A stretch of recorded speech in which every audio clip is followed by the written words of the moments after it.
Good morning, ladies and gentlemen. Recording in progress.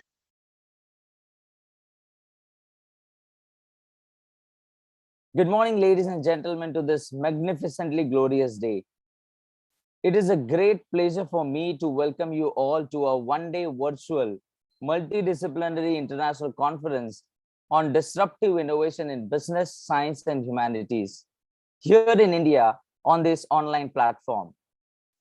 We are truly delighted to welcome you all at Vaze College Autonomous through this online platform. Honorable Chief Guest and the keynote speaker for today's inaugural function, Sir C.N. Murthy. Respected valedictory speaker, Mr. 𝗓𝗂𝗶𝘀𝗿𝘂𝗽𝗂𝗃 Hariharan. Shri Ramesh Vaze, our founder trustee. Srimati Jyoti Bhadkamkar, trustee Kerkar Education Trust. Dr. M.R. Kurup, secretary Kerkar Education Trust. All the members of the management, advisory members at international and national level, Principal Sir Dr. B.V. Sharma, Vice Principal Degree College and Dean of Humanities, Professor Dr. Preeta Nilesh, Vice Principal Junior College C.A. Vidyadhar Joshi, Conference Conveners Dr. Adhiram Bhavne and C.A. Anil Naik, Dean of Science Dr. 𝗗𝗂𝗀𝗃𝗃 𝗁𝗂𝗃, Dean of Research Dr. Dinesh Kumar, Dean of HR Dr. Ajit Kengar, 𝗖𝗑𝗄𝗃 Chairperson Dr. Neeta Mehta, Deputy Director of Scientific Research Center Dr. Siddhivinayak Barve, members of faculty of Vaze and other college, students of Vaze and other college, all the invited dignitaries, guests, and delegates. When we think of disruptions, innovations, or disruptive innovations, what exactly comes to our mind? What is that one thought which amazes, nudges, or simply disrupts? The common thread, or if you allow me to borrow a mathematical term, the LCM, that is least common multiple for the disruption that we come across nowadays, is collaborations. Collaborations across geographies, across domains of expertise, across experiences, and most importantly, across societies. The disruptive innovations per se isn't something new. Human civilization has witnessed and absorbed multiple disruptive innovations, be it in science or society or in the realm of faith. From Copernicus and Kelvin to Ada Lovelace and Alan Turing, innovations have had a checkered history reflecting ebbs and flows of scientific knowledge and the socio-economic transformations. 21st century is unique, not just in terms of the scale at which disruptions and innovations are proliferating, but also the immense possibilities it provides and promises to further provide cross-domain engagements to facilitate and enhance livelihoods. Does it present its own set of challenges? Certainly. Does it generate probabilities for not just subverting new age challenges, but to enable societies and businesses to come together and rethink the conventional agendas? Damn straight, absolutely. The cutting edge technologies, namely machine learning, artificial intelligence, blockchain, are not just innovations to be understood from the perspective of technological advancements.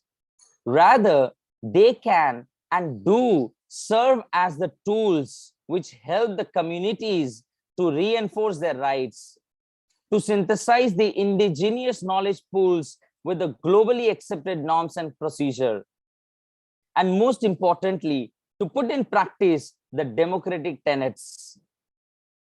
Innovations are not and have never been a panacea, but they have always been a cumulative effects of realities of those epochs, capturing the spirit and providing the lessons for future generations. Disruptions can also be seen as negotiations between expressed differences and embodiment of ideas which provide incentives to thrive, prosper, usurp, confront, collaborate, and go beyond established philosophical moorings, be in the matters of faith, science, technology, or administration. We are fortunate to have with us a battery of esteemed experts and keen observers representing both the industry and academia to help us make sense of the age of disruptive innovations. Once again, it's my honor to have you all for this one day, but certainly not a one-off academic exercise. Welcome, and I'm sure you will enjoy the ideas and observations. With this, I, Manoj Sangare, Joint Organizing Secretary, request the convener of the conference, CA Anil Naik, to formally welcome all the invited dignitaries to the inaugural function. Over to you, Naik sir. Thank you, Mr. Manoj. Good morning, respected dignitaries on screen. Our today's keynote speaker, Mr. 𝗂𝗄𝗃𝗃𝗁𝗂, valedictory session speaker, Mr. 𝗜HS Hariharan, founder trustee of 𝗘𝗁𝗃𝗁𝗂 Education Trust, Shri Ramesh Vaze sir, trustee of 𝗘𝗁𝗃𝗁𝗂 Education Trust, Srimati 𝗗𝗶𝗃𝗀𝗃𝗃𝗃 Madam, founder principal of Vaze College and now the secretary of 𝗘𝗁𝗃𝗁𝗂 Education Trust, Dr. M.R. Kurup sir, founder head of the Department of Accountancy of the Vaze College and now the advisor and auditor of 𝗘𝗁𝗃𝗁𝗂 Education Trust, CA A.D. Borkar sir, member of Executive Committee of Vaze College, Mr. 𝗗𝗁𝗃𝗃 𝗁𝗂, Principal of Vaze College, Dr. B.B. Sharma, Vice Principal of Degree College, Dr. Professor Preeta Nilesh, Vice Principal of Junior College, CA Vidyadhar Joshi, Director of Scientific Research Center, Dr. Barve, members of the National and International Advisory Committee, Deans of the Vaze College, Chairperson 𝗖𝗄𝗍𝒄𝗁𝗃, members of the faculty of Vaze College and other colleges, students of Vaze College and other colleges, and all other invited guests, ladies and gentlemen. I, CA Anil Naik, co-convener of this international conference and Dean of Commerce of Vaze College, take pleasure in welcoming you all to this first of a kind in the history of Vaze College, one-day online multidisciplinary international conference on the disruptive innovations in business, science, and humanities, organized by the Commerce faculty under the aegis of 𝗖𝗄𝗍𝒄𝗁𝗃. Since the outbreak of COVID-19, many aspects of our lives have moved into a virtual mode. We are all increasingly dependent on access to digital-driven technological innovations and its interlinkages. If you don't give yourself permission to change your mind, you cannot change anything in your life. Stephen Hawking famously said, "Intelligence is the ability to adapt to change. Intelligence is the desire to learn and do more of what works better and faster." There is an adage that says, "Adapt quickly to change or perish seamlessly without change in the next century."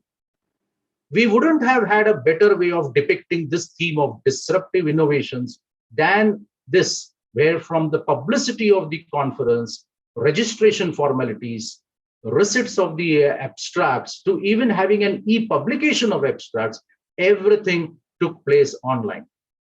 Happy to state that despite organizing the entire conference on the online platform, we have been able to garner a total registrations of 1078, comprising of teachers, students, researchers, and professionals.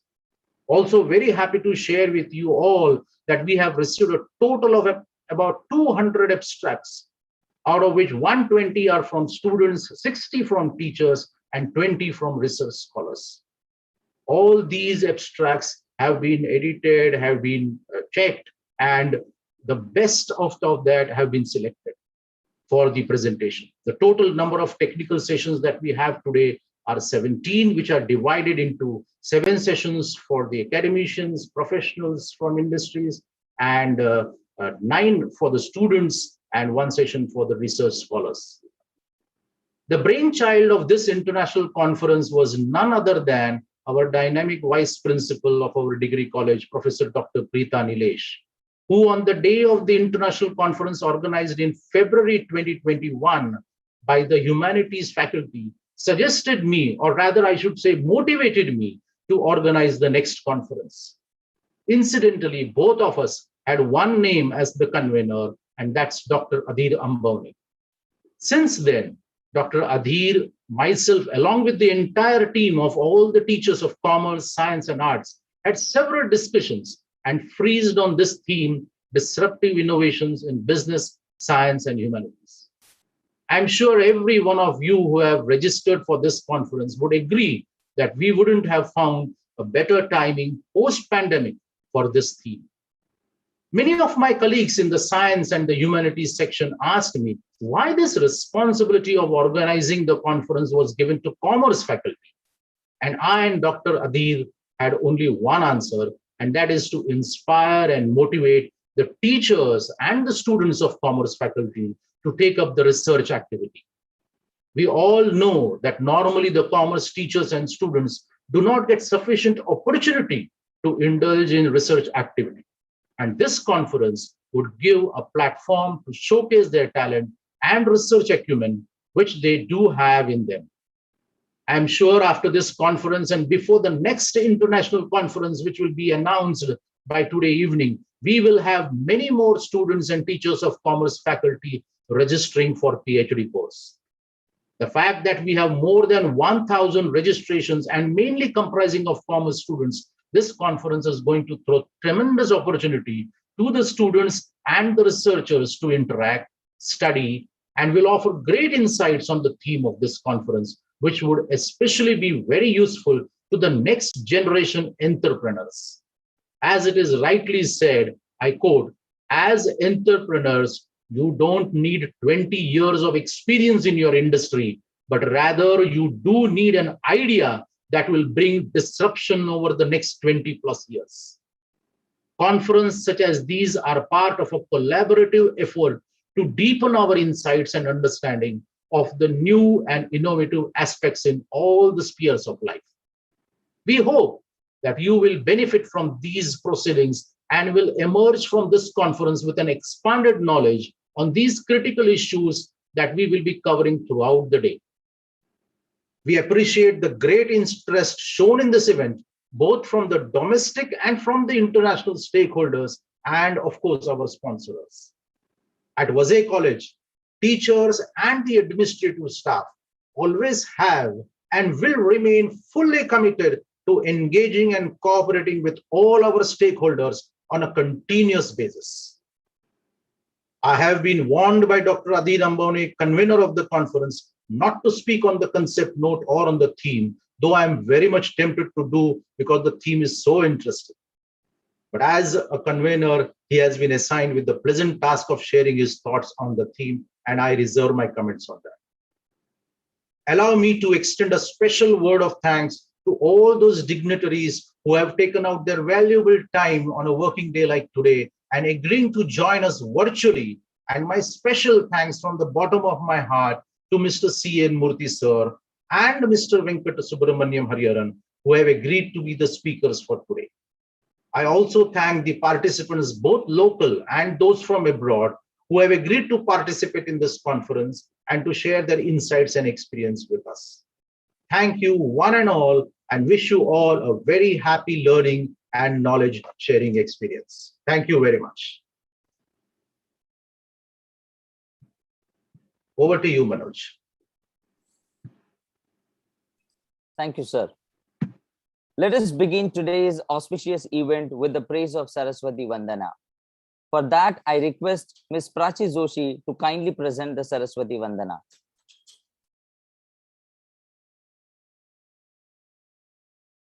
Over to you, Prachi.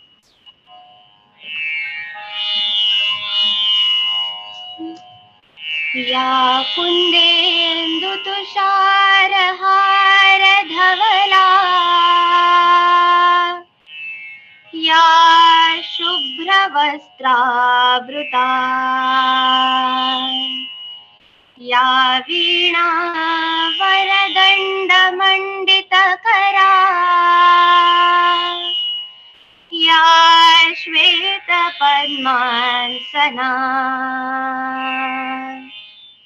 या ब्रह्माच्युत शङ्कर प्रभृतिभिः देवैः सदा Vandita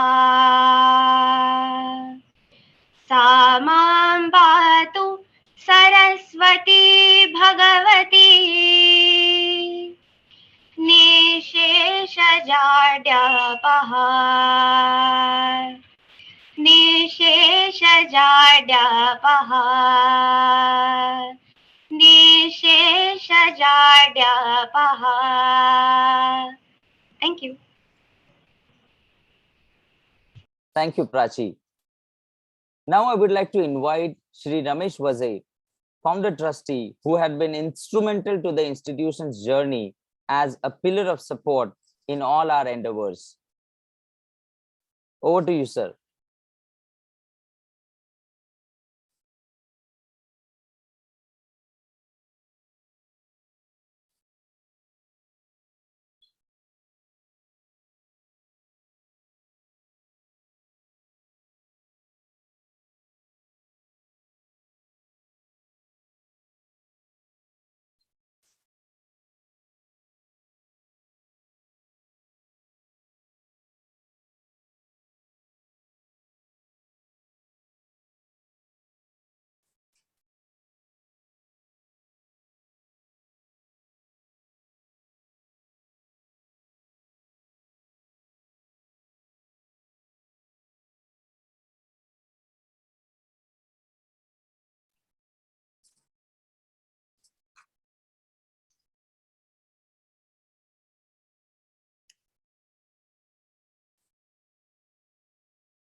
May I invite Shri Ramesh Vaze, founder trustee, to address us?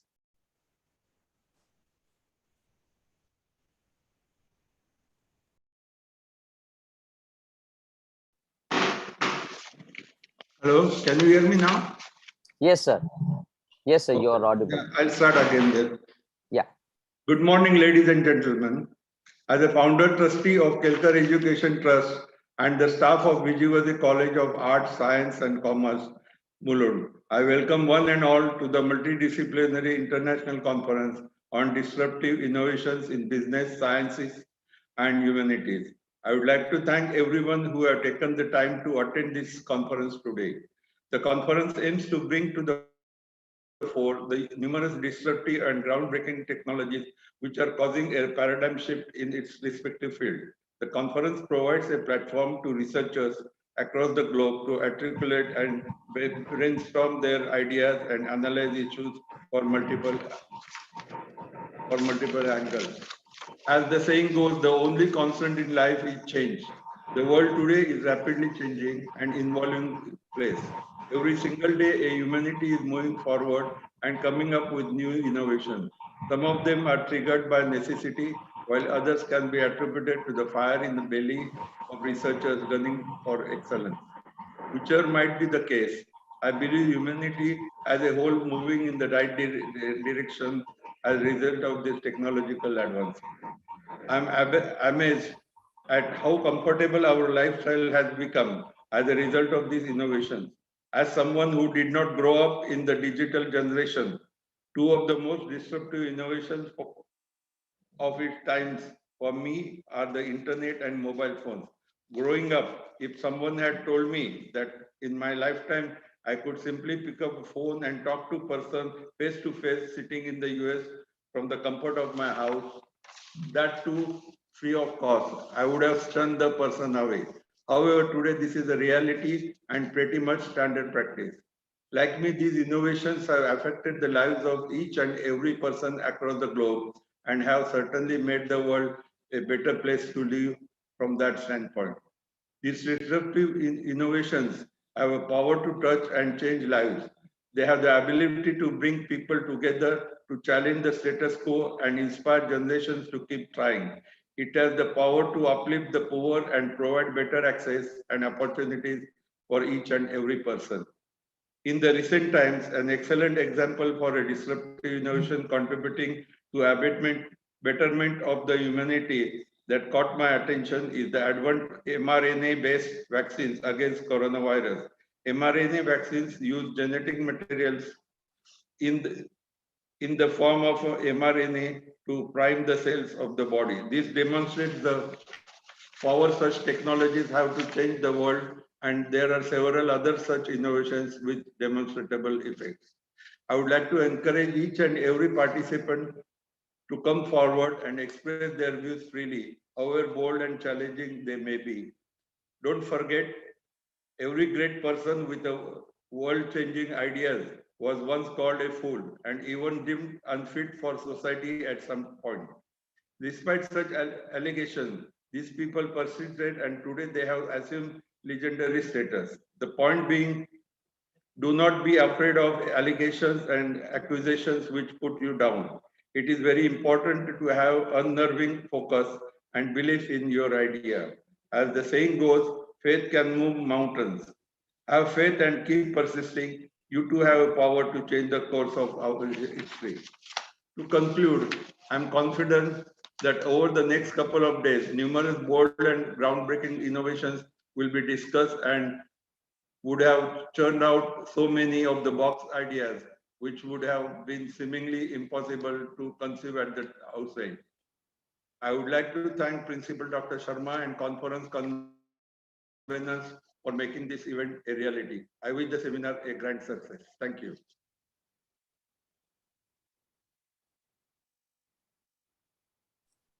Thank you very much, sir, for your welcome address. Thank you. Now I invite Srimati 𝗗𝗶𝘀𝗃𝗃𝗃𝗃, Trustee of 𝗘𝗃𝗃 Education Trust, who adds perfume, grace, and elegance to our institutional life. Over to you, madam.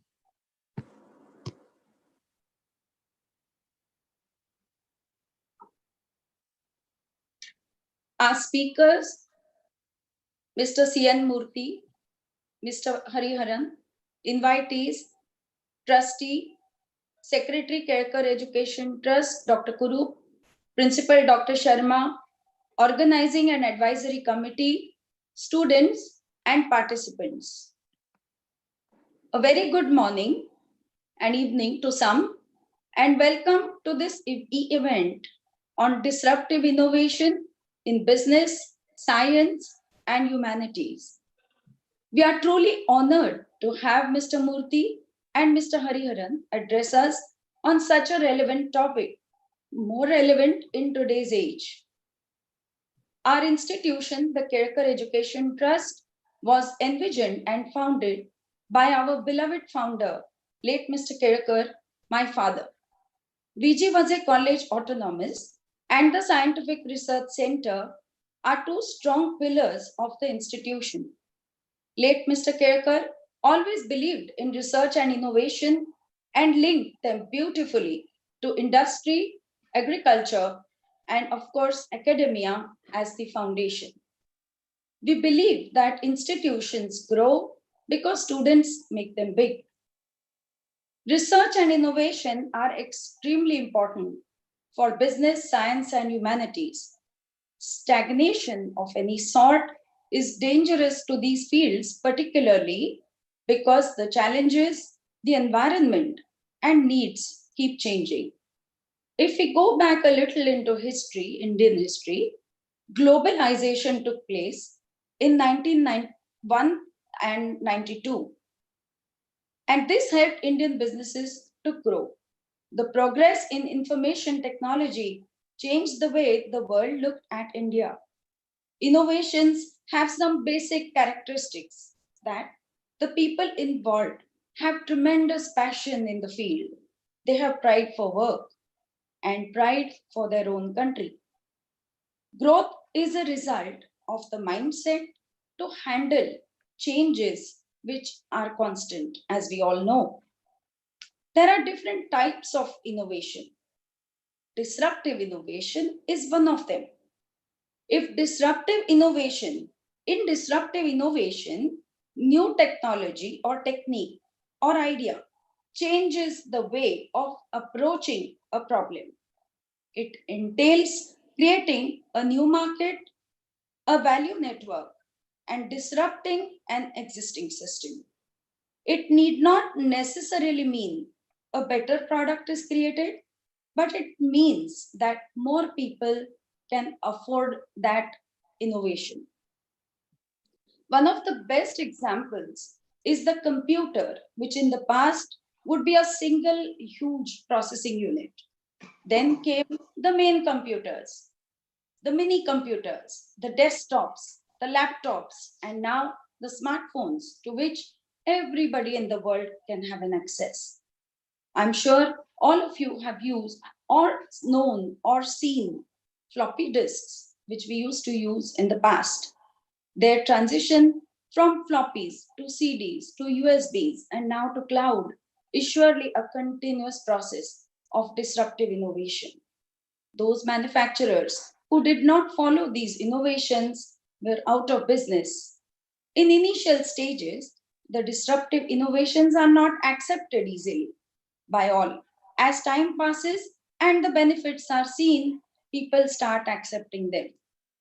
I remember hearing the telex, in our offices, the typewriters, the fax machines, and then came the word processors, and now the electronic mails, all indicate how technology changed the way we do business.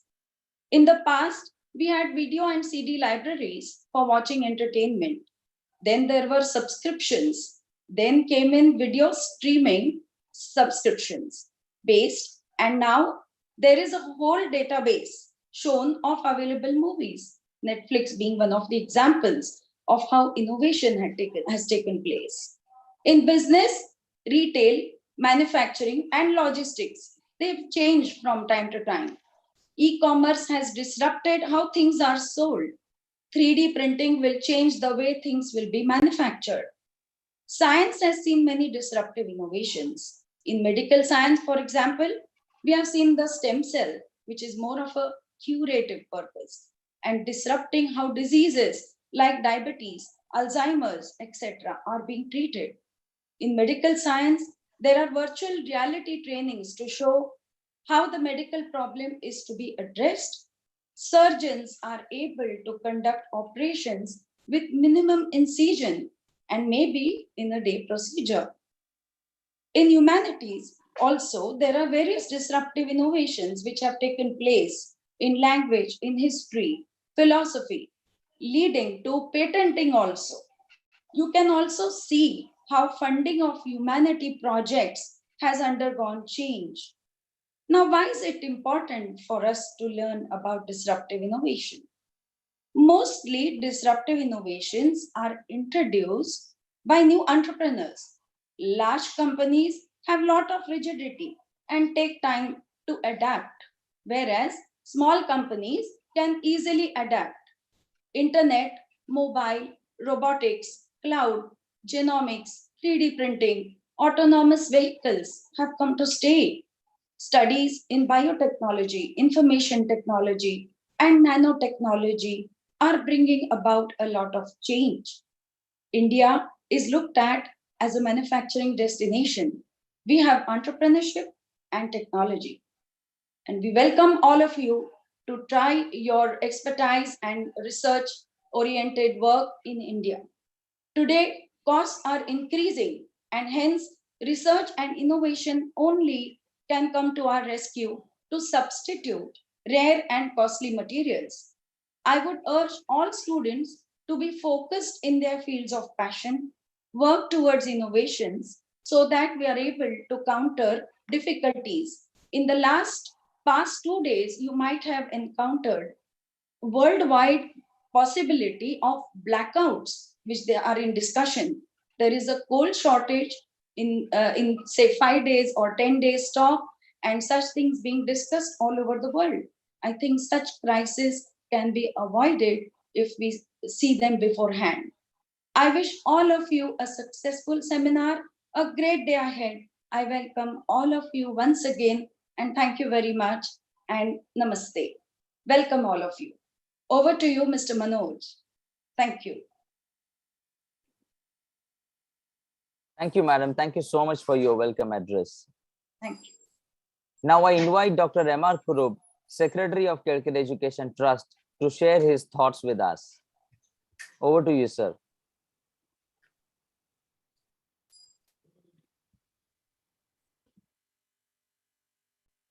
Good morning.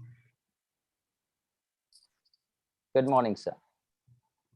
I'm very happy to be part of this webinar on disruptive innovation. Ladies and gentlemen, I hope this seminar will enlighten particularly the students community to think. If you go back to the concept of innovation, I would say that the world economy was governed by the Walras theory of circular flow and Say's law of market till 1930s. And the Great Depression of 1930s disproved both the theories, and when supply failed to create its own demand. According to Joseph Schumpeter, the economic growth and development happens through disruption, and he called disruption, thy name is innovation. And he identified new products, new quality of products, new firms, new mode of marketing and production, new markets, new sources of raw material, etc. as disruptions in the existing system. He called it innovation in 1934. The technology revolution of 1970s has disrupted the socio-economic fabric of the world, lock, stock, and barrel. The focus of disruptive innovation of the last few decades was on reduction of inefficiencies in the system. If you identify a few of these instances in modern times, first, the introduction of internet started to flatten the world, as Thomas Friedman said, and provide ordinary people access to information that was only available to a few. In the old days, information was available in stuffy library or expensive encyclopedia. Today, Wikipedia has replaced all encyclopedias in the world. Ironically, Wikipedia has not editors. It is edited and updated by the very people who consume the information. After the internet, the next change has been ushered in by mobile phones and increasingly smartphones. In the past, if you needed a taxi at the night to go to airport, you had to know a reliable taxi driver. The supply of taxis was very low and limited. Nowadays, all you need is an app like Uber or Ola. In one sweep, they have disrupted the inefficiency in the system, as well as increase the overall supply of taxis in the world. The most remarkable change has happened in the financial sector, with which most of you are primarily concerned. Formerly, a customer had to go to the bank for financial requirements, but now the banks come to us, comes to the customer with the introduction of core and internet banking.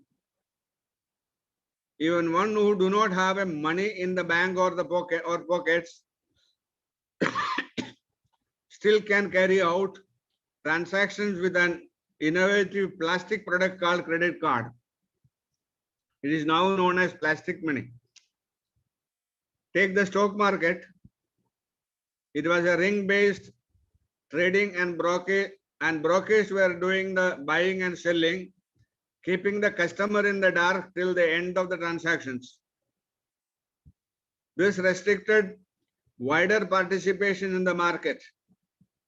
Just a few groups of people got the benefit of the share market investment. With the new technology-led communication system, trading shifted to screens, and the financial institutions have become transparent and started directly offering customers access to the markets.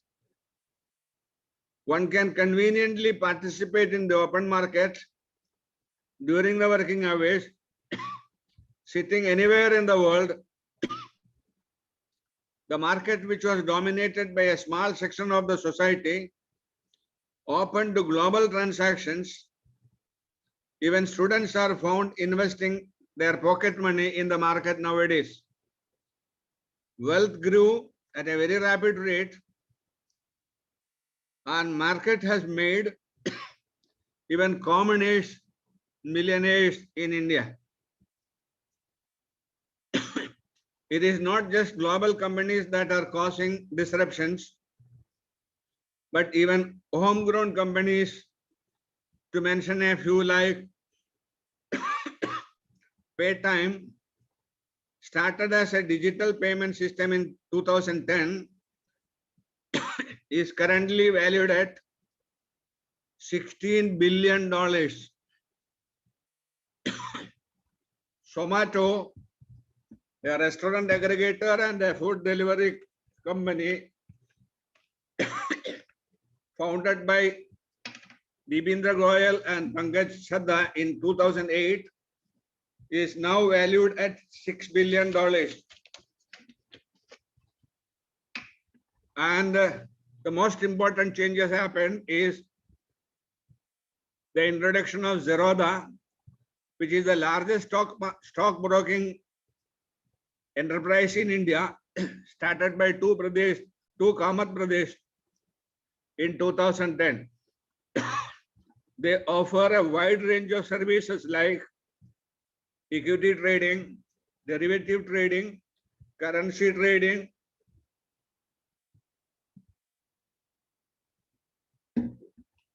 commodity trading, mutual fund, and even bonds. Finally, let me come to education. In education, we have challenges in supply and demand, along with high-level inefficiencies. The education market is being disrupted by the likes of MOOCs, Coursera, Udacity. Udacity has a program ranging up to 1,83,000 online courses, and Upgrad with a wide range of cutting-edge skill-based courses. They have disrupted the traditional universities and colleges. Another classic case in recent time is the setting up of a company called Byju's. Just an entrepreneurial startup in 2011 is now grown up to become a global leader with 15 million usage, and a valuation of $21 billion. Both Paytm and Byju's are preparing for an IPO to offer the ownership to public at large. Today, there is no reason why a child in Sholapur, Shahpur, Simla or Shillong cannot access world-class education from Stanford University without leaving the comfort of their homes. And most interesting aspect of these disruptions is that they don't have the same challenges as the industries that they disrupt. For example, Uber, which is the world's largest taxi company, does not own any vehicle. Facebook, the world's most popular media owner, creates no content. Airbnb, the world's largest accommodation provider, does not own any hotel.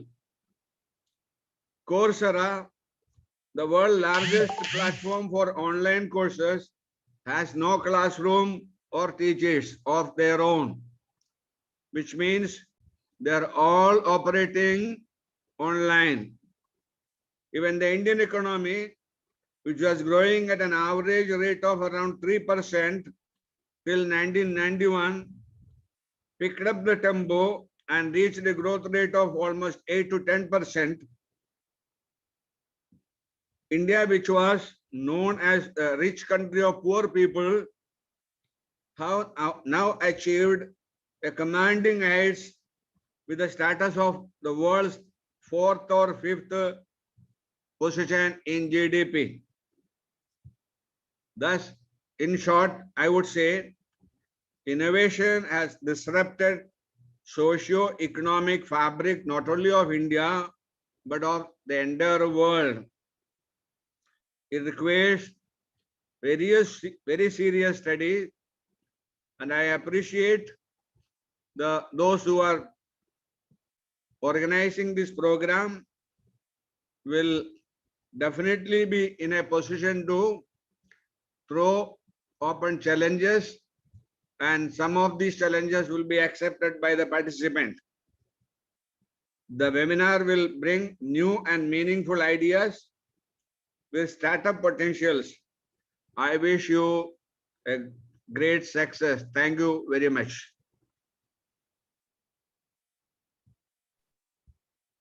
Manoj. Yeah, thank you so much, sir. Thank you so much. Let us now welcome the man who doesn't need any introduction and known among all of us for his wisdom and his knowledge. Our Honorable Principal, Dr. 𝗵𝗲 𝘂𝗃𝗃, to present a college profile to all the dignitaries, guests, and delegates across the globe. Over to you, sir.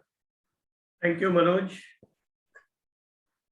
The chief guest and the keynote speaker today, Sir C.N. Murthy, Mr. 𝗚𝗏𝘂𝗃𝗁𝗂𝗃𝗃 Hariharan, our founder trustee, Mr. Ramesh Vaze, trustee, Mrs. 𝗂𝗶𝘀𝗶𝗃𝗃, Mr. Gaurav Sathe, member of the management, secretary of the trust, Dr. M.R. Kurup, member of the trust, C.A. A.D. Borkar sir, vice principal, Professor Dr. Preeta Nilesh, C.A. Vidyadhar Joshi, Deputy Director of SRC, Dr. S.S. Barve, Dean of Commerce, C.A. Anil Naik, Convener, Dr. Adhir Ambavane, all deans, members of advisory committee, my colleagues, students and delegates. On behalf of Vinayak Ganesh Vaze College Autonomous, I welcome you all to today's International Conference on Disruptive Innovations in Business, Science and Humanities. Vinayak Ganesh Vaze College was started in 1984 by Shri 𝗏𝗏 𝘂𝗃𝗃. The college is 4 times NAAC accredited A-grade college. The college was listed in top 20 colleges in India by India Today.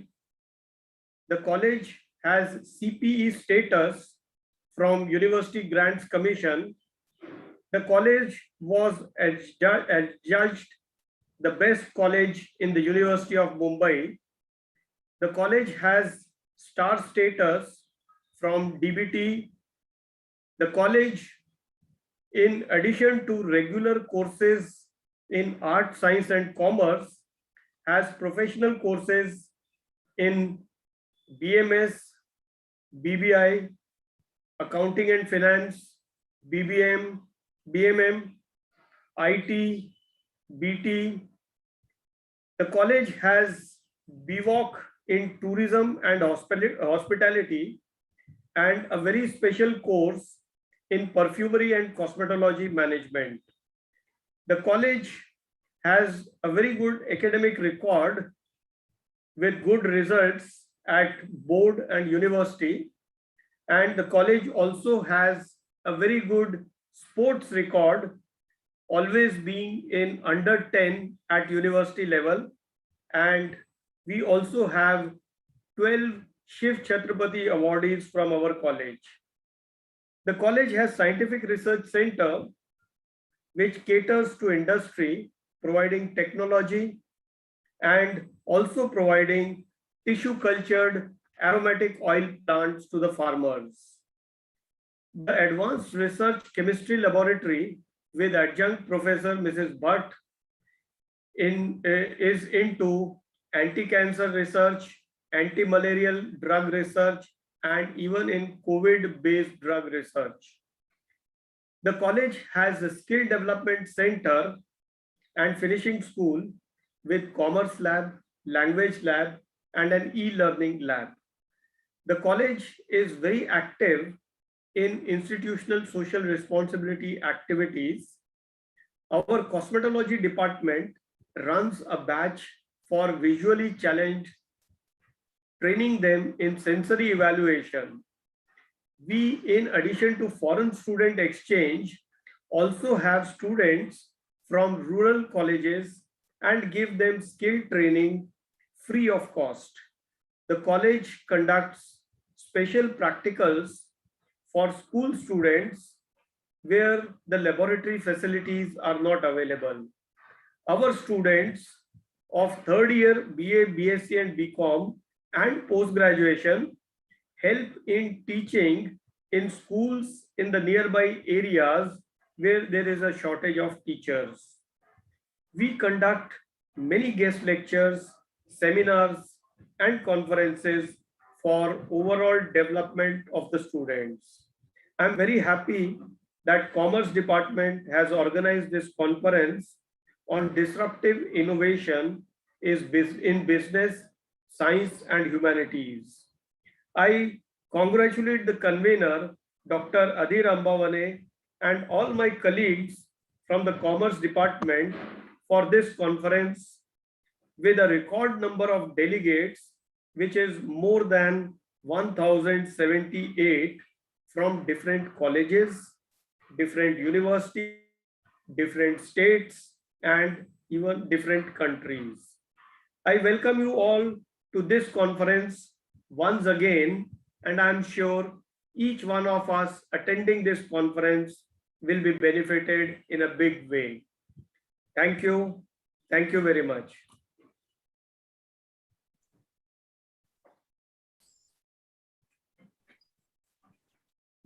Thank you so much, sir. The Vaze College Autonomous stands out in the market because of its students. And other reason is that it is the center for generating new knowledge. We all know that research supports the development of inquiring minds and inspire innovations, creativity, critical thinking, and problem solving. So I request the Vice Principal Degree College and Dean of Humanities, Professor Dr. Preetha Nilesh, to please share the research culture at Vaze with all the guests and delegates. Over to you, madam. Thank you, Manoj. Respected keynote speaker, invited guests, members of the advisory, founder trustee of the 𝗂𝗃𝗃 Education Trust, Sri Ramesh Vaze, trustee Mrs. 𝗗𝗶𝘀𝗃𝗃𝗃𝗃, secretary 𝗂𝗃𝗃 Education Trust, Dr. 𝗜𝗂𝗃, members of the management of the 𝗂𝗃𝗃 Education Trust, Principal Dr. Sharma, Vice Principal Junior College C.A. Joshi, conference committee members, deans, resource persons, paper presenters, faculty members, and students. Good morning. Today's international conference itself showcases the research culture of Vaze College. As we take baby steps into autonomy, which we implemented in June 2020, I take great pride in letting you all know that this is our second international conference, the first being the one on the pandemic turn in February 2021. Today's conference, spearheaded by the Commerce Faculty on Disruptive Innovation, got all of us to put on our thinking caps and plan our participation with a research paper in tow. Most of us faculty members at Vaze are presenting papers today, some sticking to our subject areas and others on an interdisciplinary path. While there is no threat of publish or perish, it is our passion and our academic endeavor to contribute to the institution, widen our horizons, go beyond comfort areas, negotiate, influence, involve and impact the existing knowledge base that all of us are here today. Team Vaze's passion for research can be understood from the fact that almost 30 of us here are PhDs. We have 9 PhD centers and almost a dozen research guides. Postgraduate programs with research, graduation programs that encourage project work and student paper presentations, seminars and competitions have helped to encourage student research, and we have seen the results. We have won laurels at the University Research Festival year after year. Our trust with autonomy went hand in hand with the pandemic and lockdown, but that did not put any brakes to our research. I am happy to share with you that between June 2019 and December 2020, Team Vaze published 33 research papers and 13 chapters in edited books. 55 of us were part of various international conferences, seminars, and workshops. 72 of us participated in national conferences, 37 in state level, and 79 of us in local and university level conferences and workshops. This speaks a lot for our passion for research and our endeavor to make a mark. I am sure that today's conference will have high quality research presentations, and the inputs that our esteemed resource persons and chairpersons will give us will be value additions for understanding disruptive innovation even better, and Clayton Christensen will surely be smiling on us. Thank you very much, and over to you, Manoj.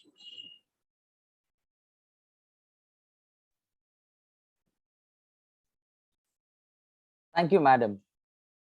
Before I turn over the conference to the chief guest for the inaugural function for his keynote address, I would like to ask the convener of the conference, Dr. 𝗂𝗃𝗃𝗃𝗃, to present a concept note to our guests, delegates, to help us make sense of the age of disruptive innovation. Over to you, sir. Thank you, Manoj. Today's keynote speaker of the day, Mr. C.N. Murthy. Valedictory speaker, Mr. 𝗂𝗃𝗃𝗃𝗃 Hariharan. Members of Advisory Committee, National and International level. Founder Trustee, Mr. Ramesh Vaze sir. Trustee, Mrs. 𝗂𝗃𝗃𝗃𝗃 Madam. Secretary of the Trust, Dr. 𝗜𝗂𝗃𝗃𝗃 sir. Members of Management, Principal Dr. B.B. Sharma. Vice Principal Degree College, Professor Dr. 𝗬𝗏 Nilesh. Vice Principal Junior College, C.A. Vidyadhar Joshi. Deputy Director SRC, Dr. Barve.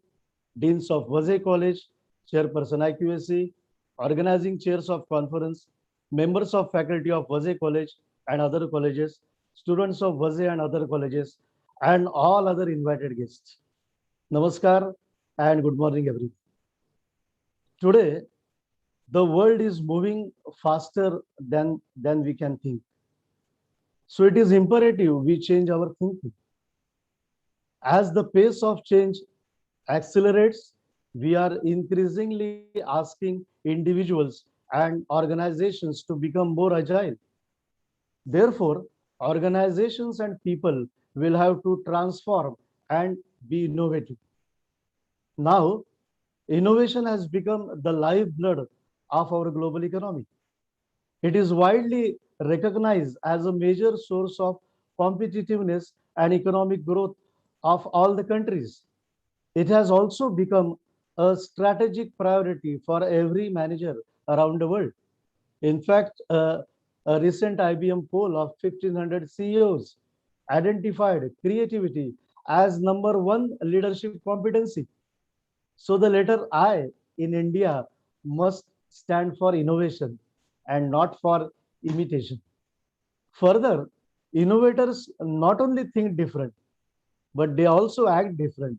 In fact, they act different to think different.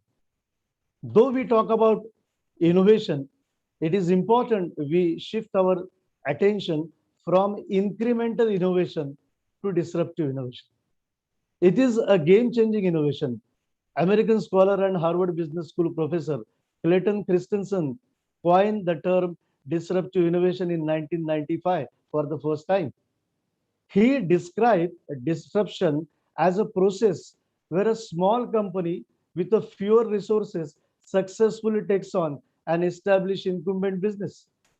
When an established business focuses on products and services for high-end and more profitable consumer, they tend to ignore the needs of lower-end segment of consumer. And this is where disruptors begin. They target this segment and offer them cheaper and better solution. Today, disruption has become a buzzword across the industries and businesses. It is used, overused, and many times misused to describe any novel product or service. Actually, disruptive innovation is a pair of paradoxical words, because disrupt means to cause disorder or turmoil or to break apart, and innovate is to introduce something new for the first time. In entrepreneurial parlance, disrupt means innovate in a new or surprising way.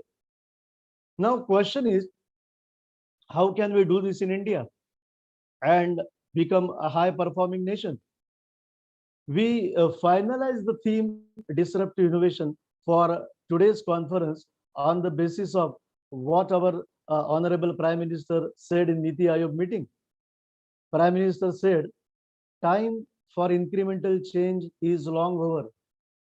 India needs transformation, and that transformation can come with disruptive innovation. Here, Prime Minister made an appeal for a game-changing innovation. So this mode of innovation is the need of the hour as far as India is concerned. For example, human evolution. We have evolved from ape-like ancestor to what we are today. We have actually progressed. But it took millions of years incrementally. Development in technology has also taken place incrementally. Disruptive innovation is totally different. Innovation is doing different things, and doing them differently makes a difference. There are some innovations which makes small difference. We can call them as incremental. And there are some innovations which makes big difference. They are game changing, and actually they are disruptive. So the question is, how do we move from a small incremental innovation to big disruptive innovation? Innovation is also about getting more from less and for more people. Indian innovation often meets these characteristics. In simple words, I can say disruptive innovation equals affordable excellence. Now this is contradictory. Because you may say, how can something be affordable and yet can be excellent? Because the general principle, what is affordable cannot be excellent, and what is excellent cannot be affordable. India has been working on affordable innovations. The best example I can give, Mars orbit mission. You know, India did it in $74 million and US did it for $671 million. Incremental innovation improves existing system, making it better by focusing on subtle improvement. And disruptive innovation is very different. It is one that creates a dramatic change that transforms existing markets or industries, or even creates new one by introducing groundbreaking new products. So if you think about a washing machine that consume less water, I can say it is incremental. But if you think about waterless washing machine, this can be called as disruptive. Few more examples, say tubeless tire, driverless vehicles, airless travel, paperless printing, and wireless charging. In all these, water, tube, driver, air, paper, and wire were considered mandatory. Today, ultrasonic washing machine does not use water at all. Michelin has brought about tubeless tire, which are also puncture free. Driverless vehicles are becoming fashionable. Paperless printing is where paper can be reused. Paper erases itself in 16 to 24 hours. Wireless charging is also common. You know, author Laurie Jones says it used to take years or even decades for disruptive innovation to dethrone dominant products and services. But now any business can be detonated virtually overnight by something better and cheaper. Companies are experiencing this in reality. The best example I always give, Kodak. You know, Kodak is one company which had brought about revolution in the photography and videography industries. They were innovators who replaced photography glass plates with film rolls. Kodak is one company which had brought down camera from a professional studio and made it as a household consumer product. They used to state very confidently, you push the button and we do the rest. But eventually Kodak was eclipsed by the disruption caused by digital camera. Similarly, iPod disrupted music business. LinkedIn disrupted recruiting business. Amazon disrupted the book business. Messenger disrupted the SMS business. And Wikipedia disrupted encyclopedias. I can say disruptive innovation invalidates existing business market. Netflix and or other streaming services are also in the process of causing disruption in the entertainment industry. They largely influence the slow extinction of video rental stores and are now responsible for the ever-changing cancellation of the cable subscriptions worldwide. Netflix is considered the first major disruption to the television and movie industry. In 1990, introduction of cell phone changed the world tremendously. It has been indeed a strong example of disruptive innovation, which is ongoing till date. Today, your mobile phone is your go-to person. We have in it everything, including calendar, music, radio, movies, TV, games, calculator, booking, banking, shopping, web browsing, emails, wallets, maps, navigation, health monitoring, newspaper, camera, file manager, torch. Mobile phones are making our lives easy with every passing day. Android apps are growing in number, and by 2030, this software will disrupt 80% industries. Today, what is Amazon, Flipkart, Ola, Uber, Airbnb, Paytm? They are just apps. They are software which have changed the method or style of doing business. You have heard about 2D scanner printer, but now 3D scanner printers are introduced, and they are causing disruption to, we can say, in many business. Today, healthcare, manufacturing, automotive, aerospace, and construction companies are using 3D printing. You will be surprised to know that in China, one company constructed 10 buildings in one day with the help of 3D printing, or what you call additive manufacturing. In next 10 years, construction industry will totally change because this technology will be money saving and time saving. I will now take you through the genesis of this conference, and let us find what is there in store for all of you today. You know, towards planning for this conference, we had a number of pre-conference webinars and workshops for young students and teachers to make them understand the basics of research, abstracts, papers, and also to explain the techniques of good paper presentation.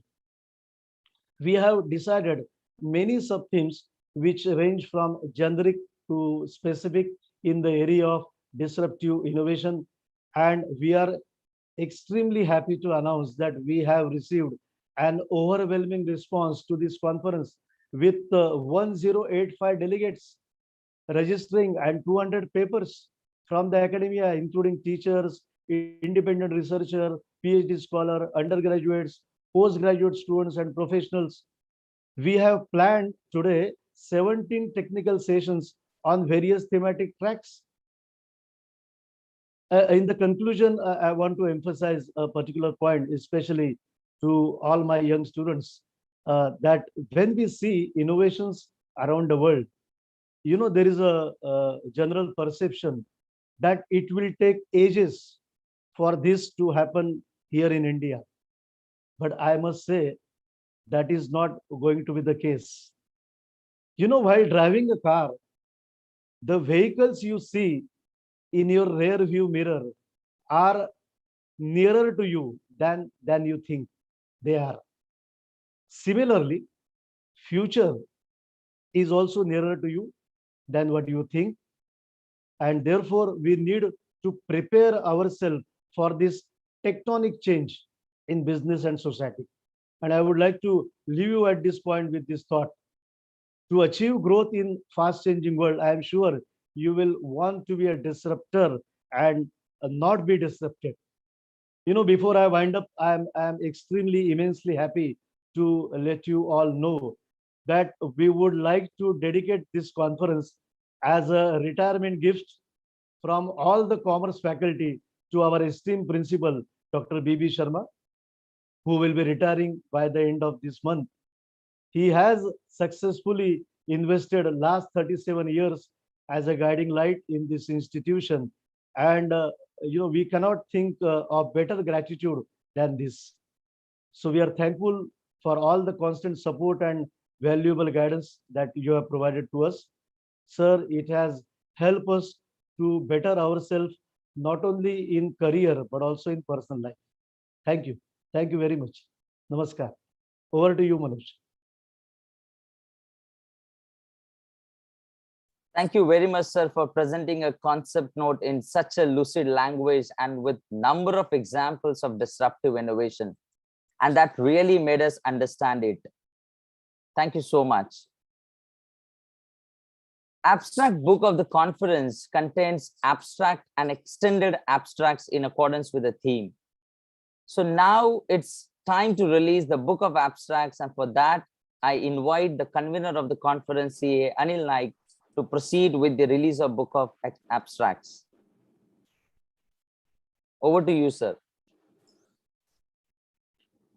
Yeah, thank you, Manoj. Thank you very much. And thank you, Dr. Adi Rambone, remarkable, mesmerizing sharing of your thoughts on the concept note. For a moment, I was feeling as if I am a student sitting in your class and you were just going on, and it was absolutely a great talk that you have shared. I'm sure it will serve as a great food for thought for all the participants and viewers. Now it's a pleasant task for me to announce the release of book of abstracts. But before I do that, I wish to share with you the statistics once again, even if it is at the cost of the repetition. Total number of abstracts received 120 from the students, about 60 abstracts received from the teachers, 20 abstracts received from the research scholars. So total abstracts received were about 200. Mrs. Chitra Subramaniam, the program chair, and her team have taken great efforts in selecting the abstracts. We assure you that only the abstracts of excellent quality have been selected. And we are pleased to announce that based on the strict abstract selection process, 169 out of the total 200 abstracts received were selected to be presented at this international conference. All these abstracts have been compiled into an ebook. We have been supported by the two event partners, our bankers, Bank of Maharashtra, and one of our well-wishers, ODC Cosmetics Private Limited, whose brand is Safe to Shine hair color. A glance through the list of abstracts reveals the amazing diversity of titles based on the theme Disruptive Innovations in Business, Science and Humanities. There has been a varied range of topics that have been received. To name a few, disordering paper learning, fashion semiotics, electric vehicles, digital pathology, edible vaccines, blockchain and cryptocurrency, 3D bioprinting of tissues and organs, role of Ashtanga yoga, online clothing rental portal, disruption of the joint family system, cultured meat, and many more. All these topics truly exemplify the quote of Charles Darwin. I quote, "It is not the strongest of the species that survive, nor the most intelligent, but the one most responsive to change," unquote. Also, I would like to quote Warren Buffett, a very reputed investor in the stock market. I quote, "Should you find yourself in a chronically leaking boat, energy devoted to changing vessels is likely to be more productive than energy devoted to patching leaks." With this thought, I now request the dignitaries to take up the book, unwrap and launch the book of abstracts, Disruptive Innovation in Business, Science and Humanities. Please unwrap the book and you can face it towards the video.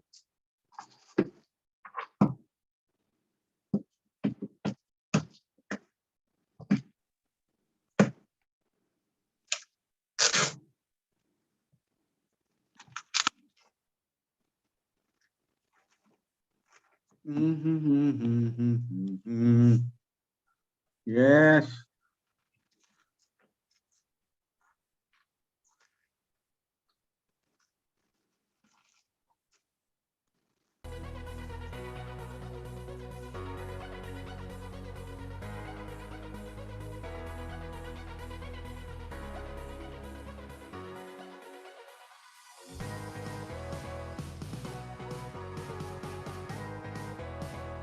Okay.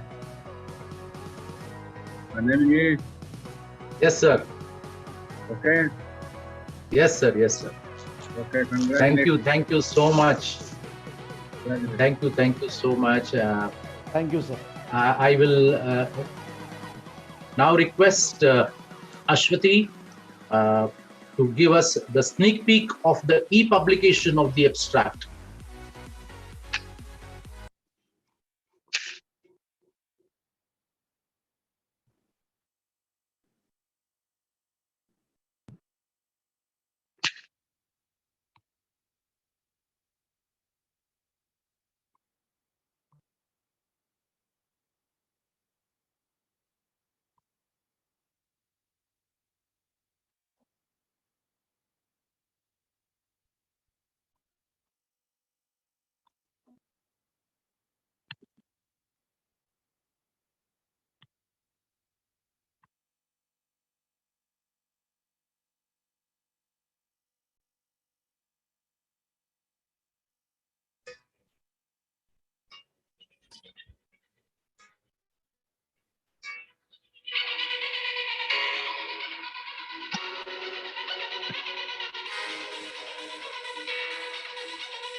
Thank you, Ashwati, for the great job that you have done. I would like to express my appreciation to the entire team who worked 24/7 to bring out this abstract book. I would also like to thank the dignitaries for officially launching this abstract book. Last but not the least, I would like to thank the researchers without whom it would not have been possible to compile this book. A big thank you to all the paper writers. Thank you very much. Over to you, Mr. Manoj. Thank you so much, sir. What a fantastic book release. Dear delegates, your electronic copy of Book of Abstract is ready and will be shared with you after the inaugural program. Dear audience, it is time for our keynote speaker to share his thoughts on the conference theme, that is disruptive innovation. But before I invite Sir C.N. Murthy to take a charge, I request Ms. Harshana Nikam to formally introduce our keynote speaker to the audience. Over to you, Harshana. Thank you so much, Manoj sir. Good morning and welcome one and all. Respected dignitaries, members of the management, 𝗗𝗃𝗃 Education Trust, teacher colleagues, research scholars, and dear students to the one-day online multidisciplinary international conference on disruptive innovations in business, science, and humanity.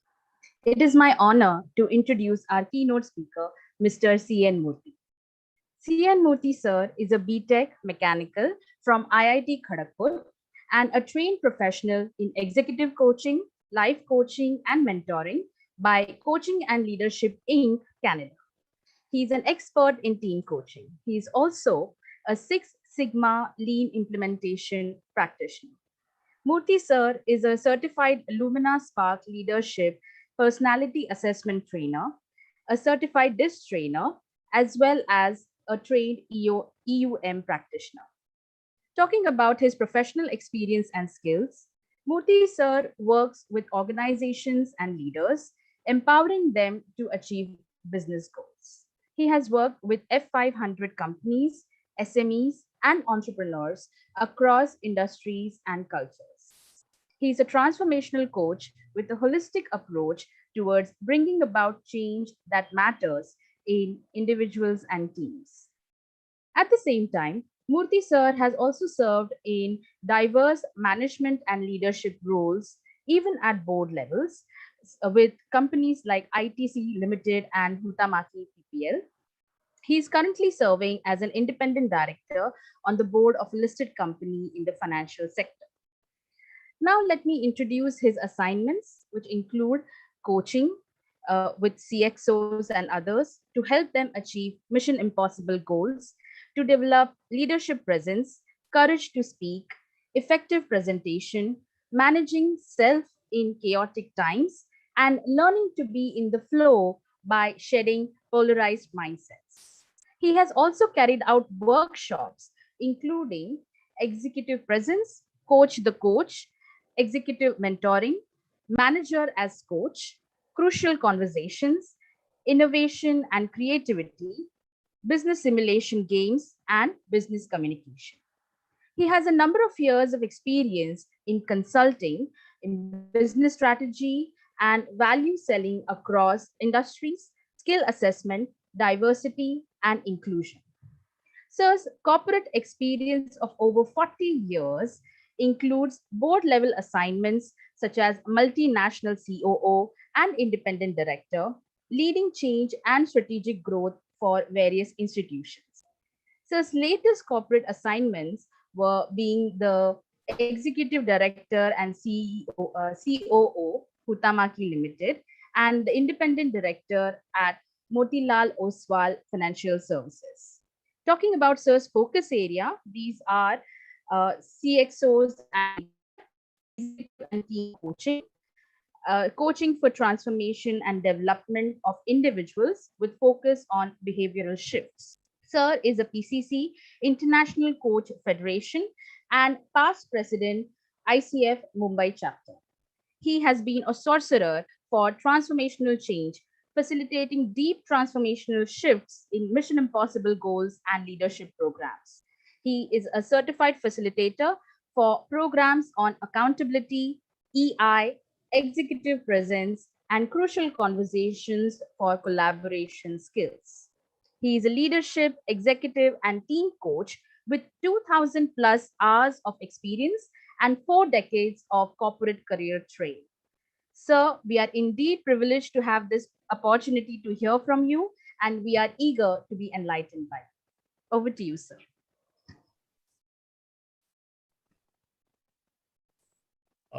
Thank you, Harshana. Thank you very much for that. Such a detailed introduction. I cannot but blush. I wish I was worthy of even half of what you mentioned there.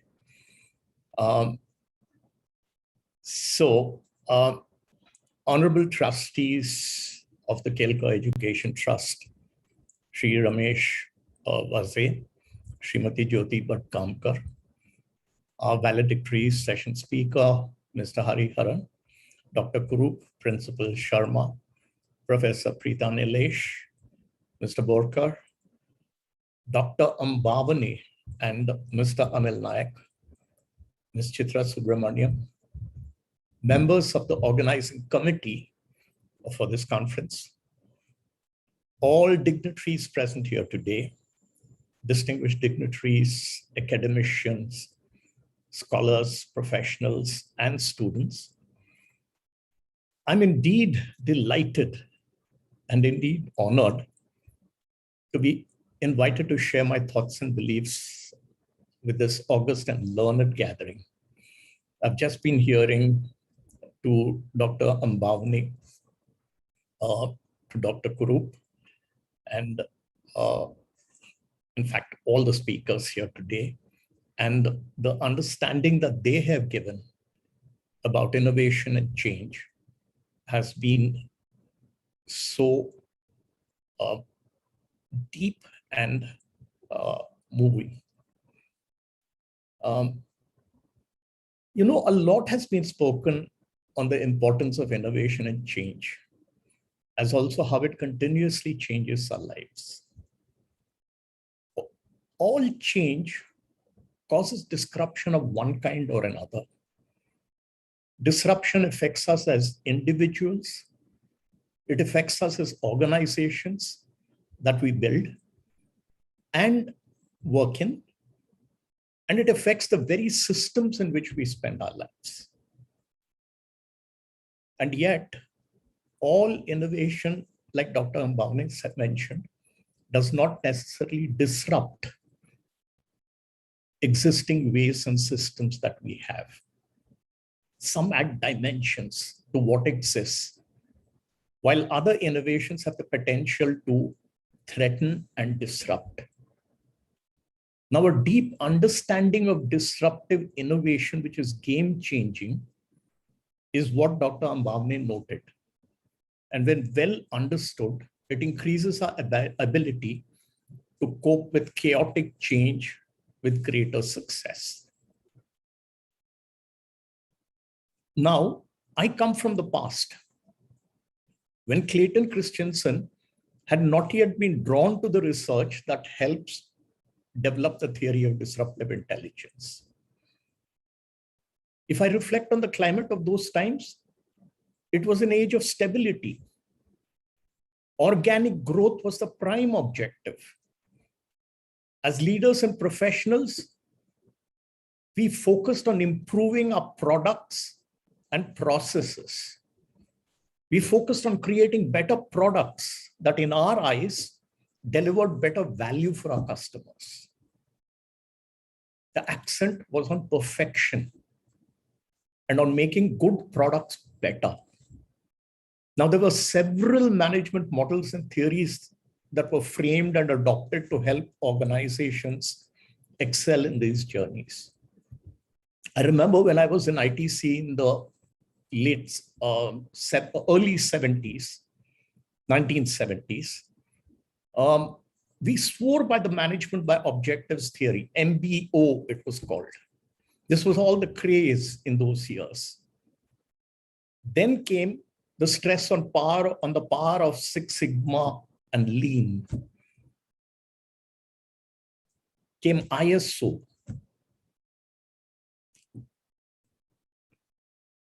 Those were the times.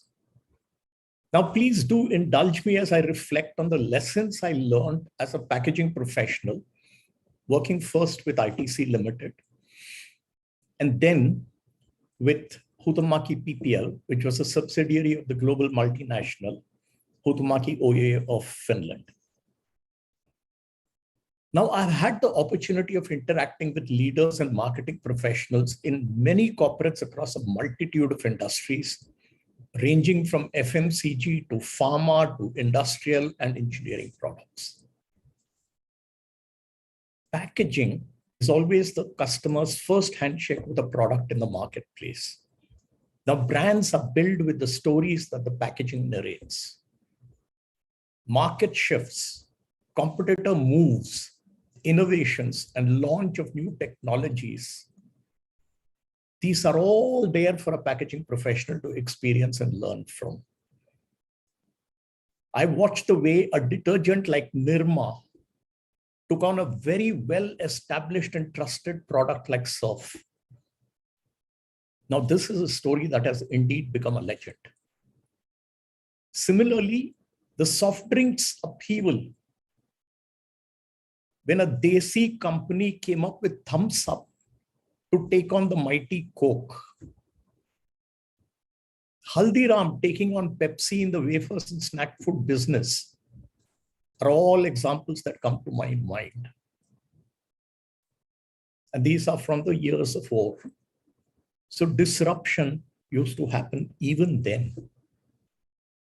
In our packaging industry, we had upheavals with strong competition from a multitude of small players in the unorganized sector. These players expanded the packaging market with cheap, cost-effective products. We were market leaders. We prided ourselves on our quality and the service we offered our MNC customers. We built a solid reputation for reliability and customer service. We always enjoyed a premium in the market. We innovated and we created product options and packaging system solutions that were tailor-made for our valued customers. Now, the consumer market in India, as in the rest of the world, kept growing. And FMCG companies saw a major opportunity that remained to be claimed, but where? In the lower segment of the population. That was a market we in 𝗗𝗶𝘃𝗃𝗃𝗃 could not cater to. So although we were reliable and were the quality standard in packaging, we were overpriced. Our technology, our processes, our approach to the market was definitely not in sync with the growth trends of the economy. This happened particularly after the financial crash that resulted from the collapse of Lehman Brothers in 2008. Now, I have always maintained, and I maintain, that a crisis is an opportunity that cannot be missed. A crisis leads to deep introspection and renewal.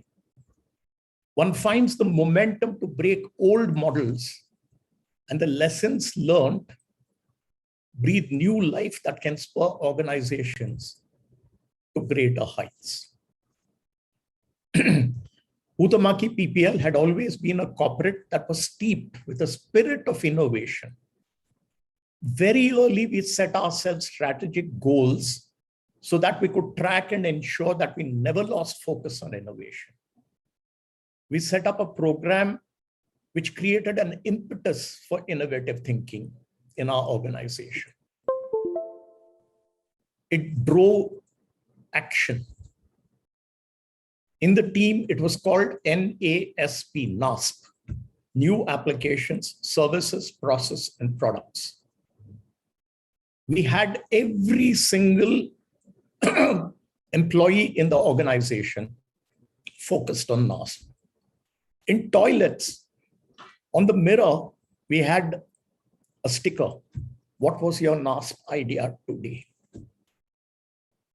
We aimed at having a minimum of 35%, excuse me, of our annual turnover to come from innovation. 35% of our annual turnover to come from innovations. And we reached it, this target, and exceeded it year after year. We always mentally divided the market into two segments, the value added and the general mass market trade. Now, we prided ourselves on being the leaders in the value added segment, and we were outpriced and swept away from the large mass market segment. And guess what? We were okay with that for a long time. We would innovate and enjoy a premium with new products, but the shelf life of such products was as short as 6 to 9 months. Competitors who had set themselves up to serve this market disrupted us, and we struggled. I remember a conversation with the finance director of a very large FMCG MNC that we served. You know, I shared the truth about the quality and the reliability of the packaging we offered that was superior to anything else in the market. And I asked him, are you a supplier of FMCG products who can afford not to have such quality and reliability? He listened and told me in a calm voice with a smile on his face, Murthy, we are not looking for the best quality, and neither is our customer. What we want from you is appropriate quality. We were not geared to meet that expectation as market leaders. Our technology, our manufacturing infrastructure, our supply chain were totally out of sync. But most importantly, this experience highlighted to us the cultural issues that kept us from seeing that threat over years. And we kept ourselves from getting prepared for a new reality. We were seriously disrupted. All our innovations were aimed at sustaining our business model, and we did not foresee the twists and turns of a fickle marketplace where customer values and needs can shift dramatically to spur growth in a very different direction. Sustained innovation focus did not work for us. Now, how I wish we had studied Clayton Christensen's theory of disrupting technologies in those days.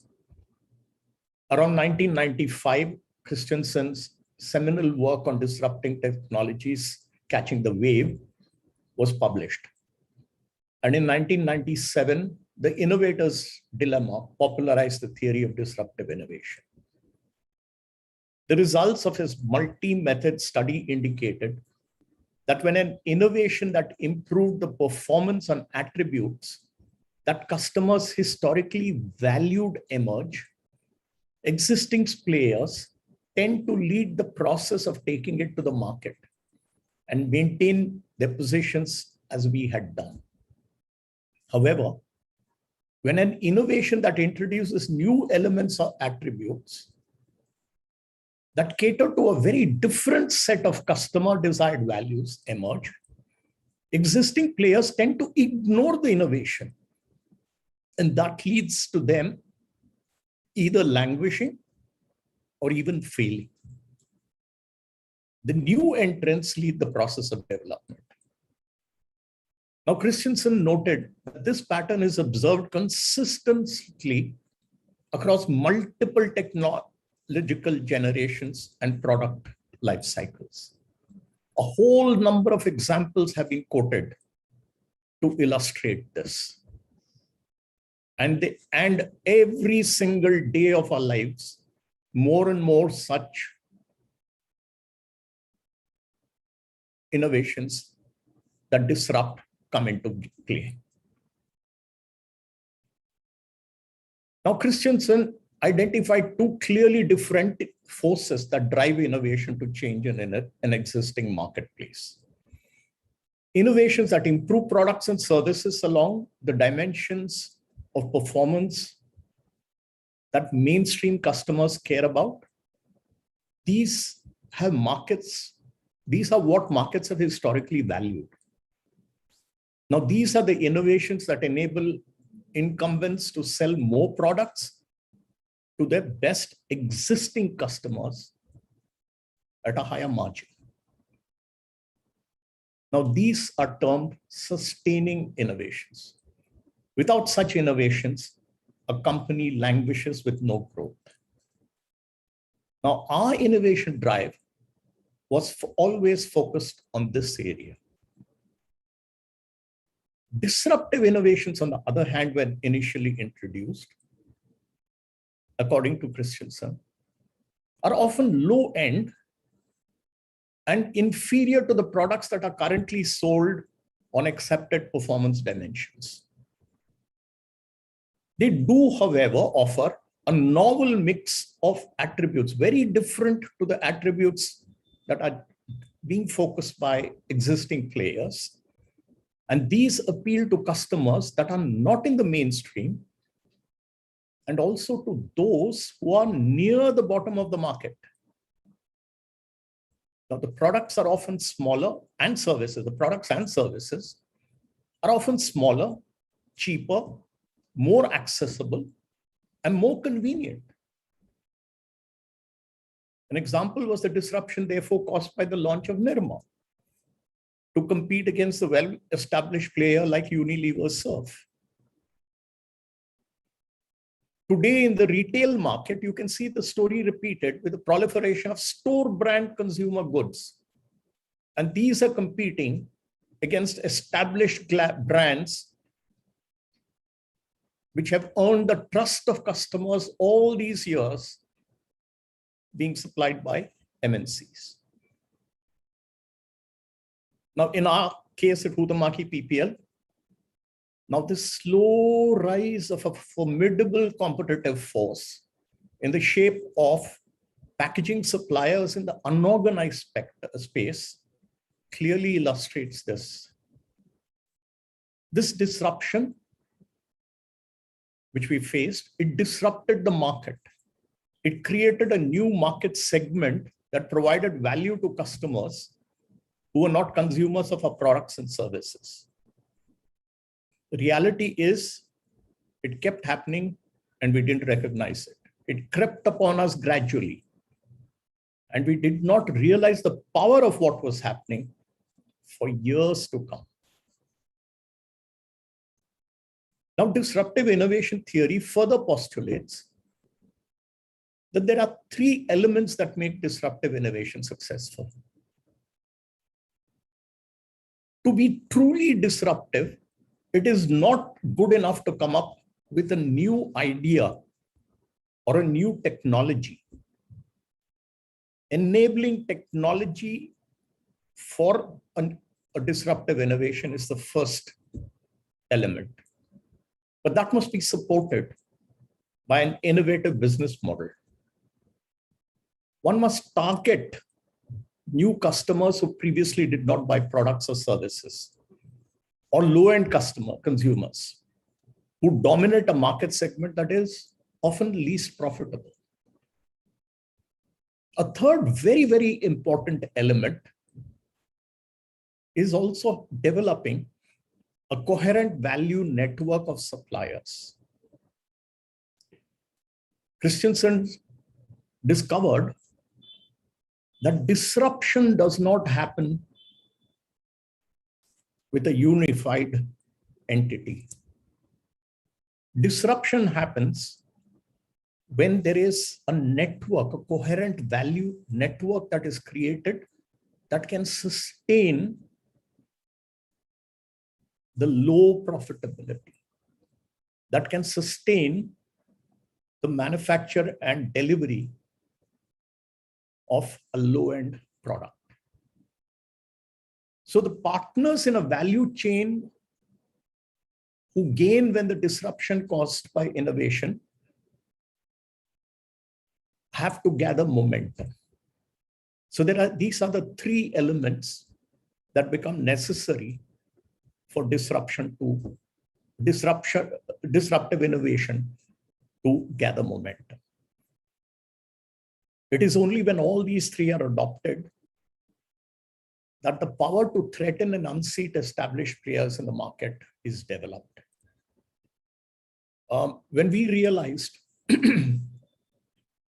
what was happening in the market because of the low-end products, I still remember we got a team together into a conference room.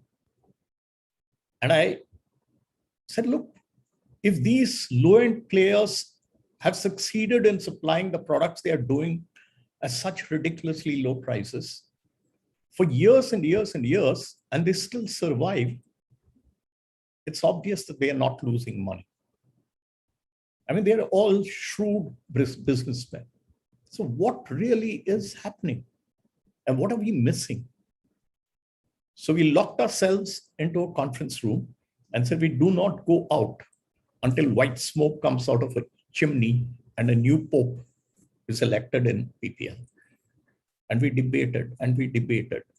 And we came across and said, the biggest cost element is the film. And the film that we use is expensive. And the film, the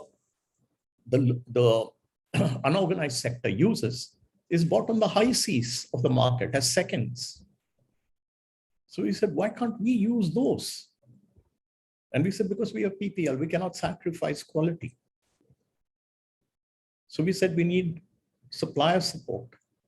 So we went across to our suppliers and worked with them and developed a strategy to source material at far lower prices, but in larger quantities to sustain a new business model. So we, in actual effect, had to create a new business model to be in business.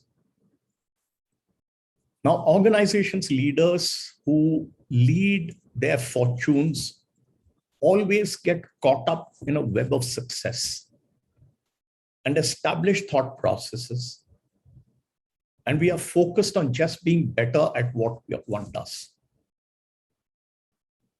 New entrants, on the other hand, lack many customers and are not fettered by the investments that have already been made.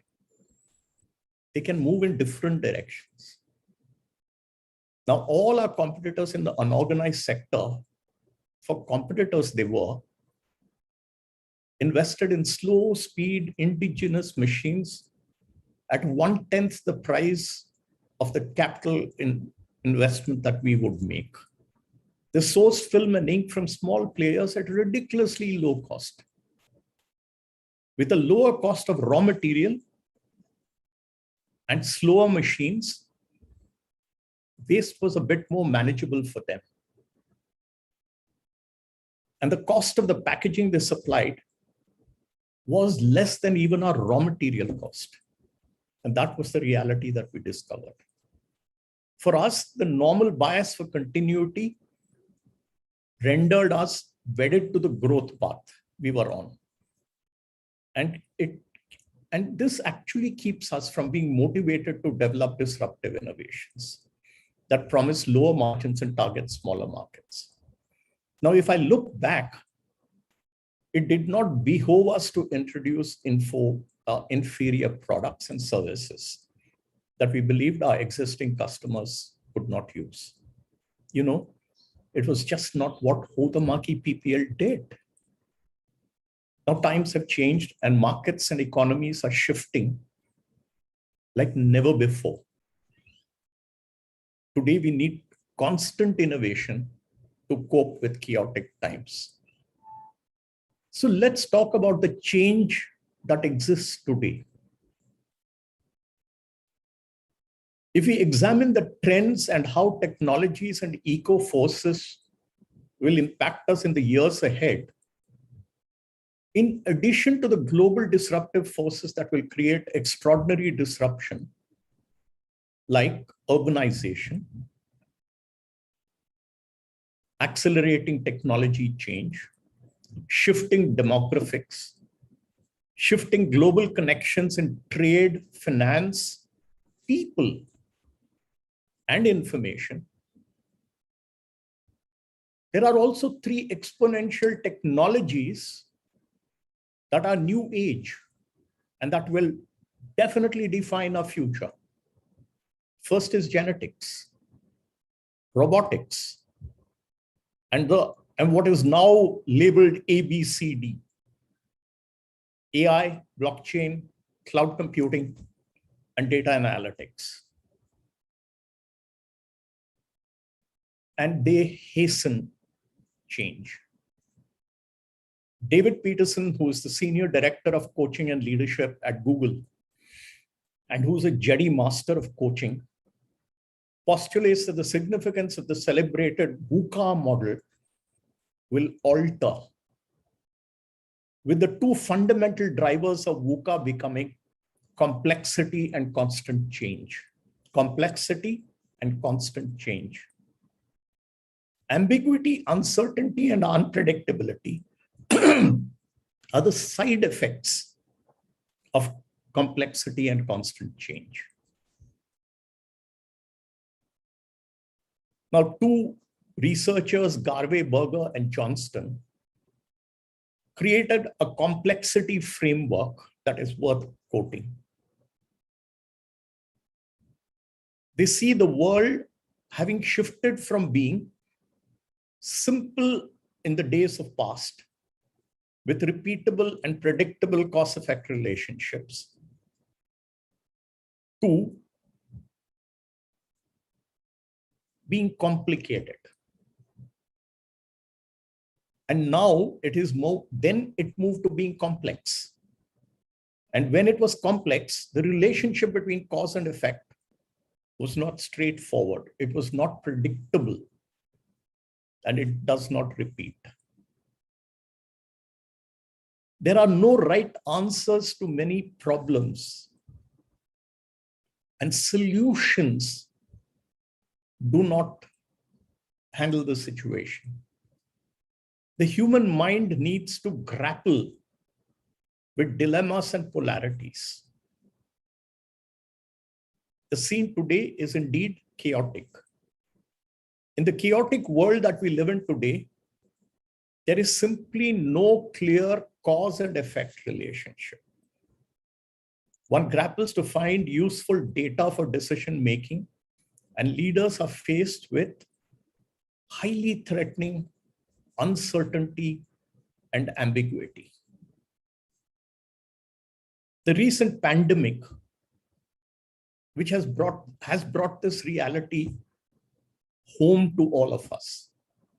Life as we knew it has irrevocably changed, and we do not know what shape it will take next.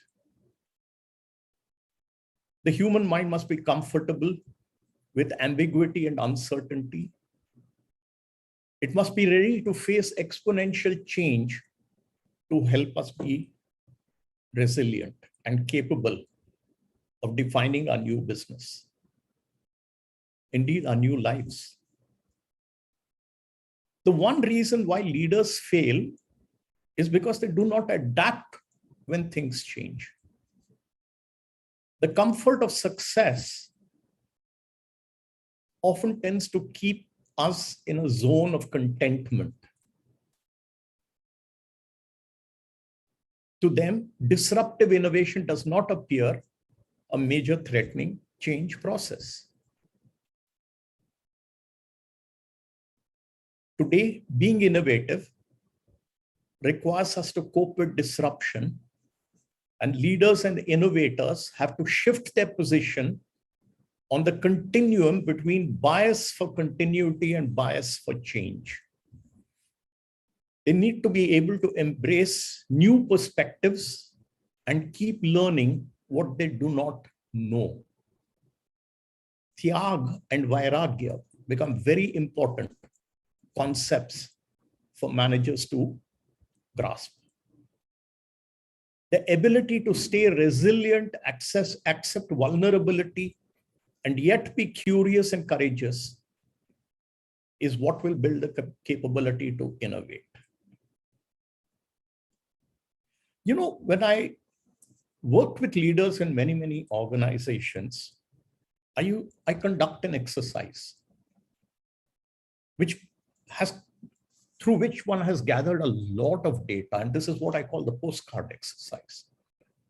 So when I'm with a set of leaders, I just scatter a bunch of postcards, beautiful postcards, lovely scenes, you know, forest scenes, beautiful buildings, rainbows, sunflower farms, little children playing around, all sorts of postcards. And I would just scatter them with lots of color. And I would tell the leaders to just walk around and take a look at all the postcards and see which one attracted them the most, which one did really appeal to them. And when they connected with a particular postcard, I said, pick it up and hold it in your hand. And when all the leaders had done this, I got them into triads, groups of 3. And the next instruction was to give them 3 minutes each to share with the other 2 in the triad what that postcard meant to them, what emotions it came when they looked at it, and how they really connected with it, and to do it with feeling. And they did that for 3 minutes. And then came the next instruction. Just pass the postcard that you are now holding to your neighbor. And when they did that, and asked the person to tear the postcard that was just handed to him into 6 uneven, irregular pieces.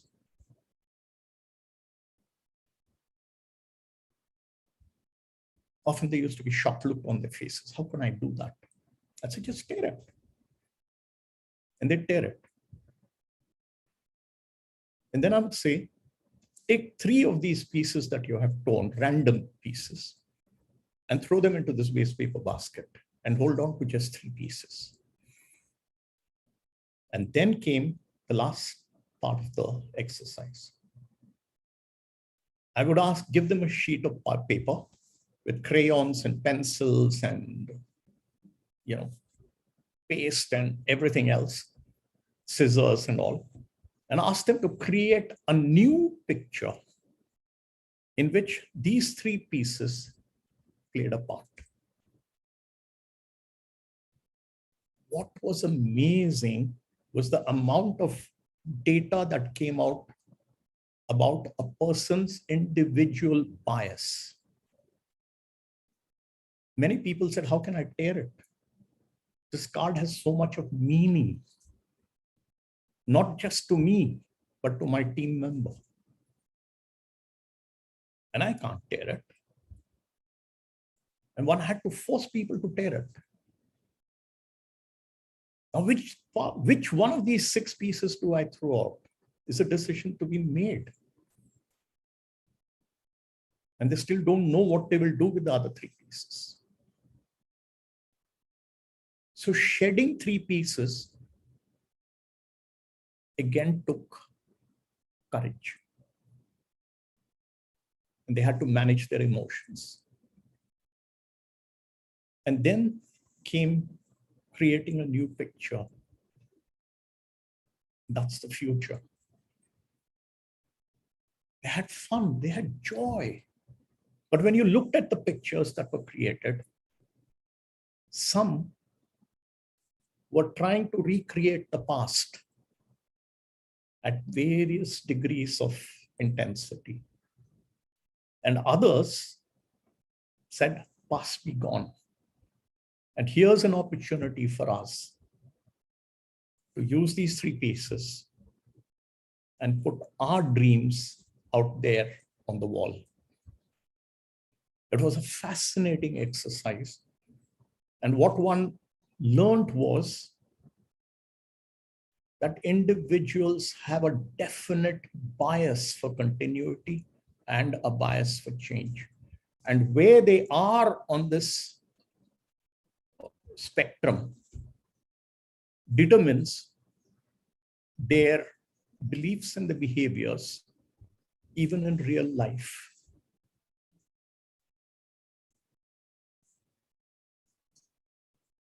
It's only people who are able to move from a bias of continuity towards a bias for change who can be successful disruptive innovators. A leader who recognized this truth very early is Satya Nadella of Microsoft. Microsoft, when he inherited the chair from Ballmer, had always had a cutthroat culture and had been a performance-driven organization. It was driven by numbers and performance KPIs that every individual in the organization had to target. And reviews would be data-based, running for a whole day and more. They were long, with detailed, with great analysis of what happened and why. Now, overcoming the challenges of growth required Microsoft to change the way it developed products, the way it earned revenues, and the way it managed its people. They had to introduce new products and business models like software as a service. They had to change the licensing policies to be more in sync with current times. Now, employees had to be scaled to master new advanced products. The culture of Microsoft needed change. So Nadella's solution was a new culture, which he dubbed the growth mindset. And the new culture today encourages learning, trying, and even failing. So he adopted Carol Dweck's work on the growth mindset, which is a lovely book. And he used that to bring culture change in Microsoft. He shifted culture in the organization to focus on change leadership rather than on change management. Now, this new culture embraces a learn it mentality, openness to change, value for innovation, diversity and inclusion.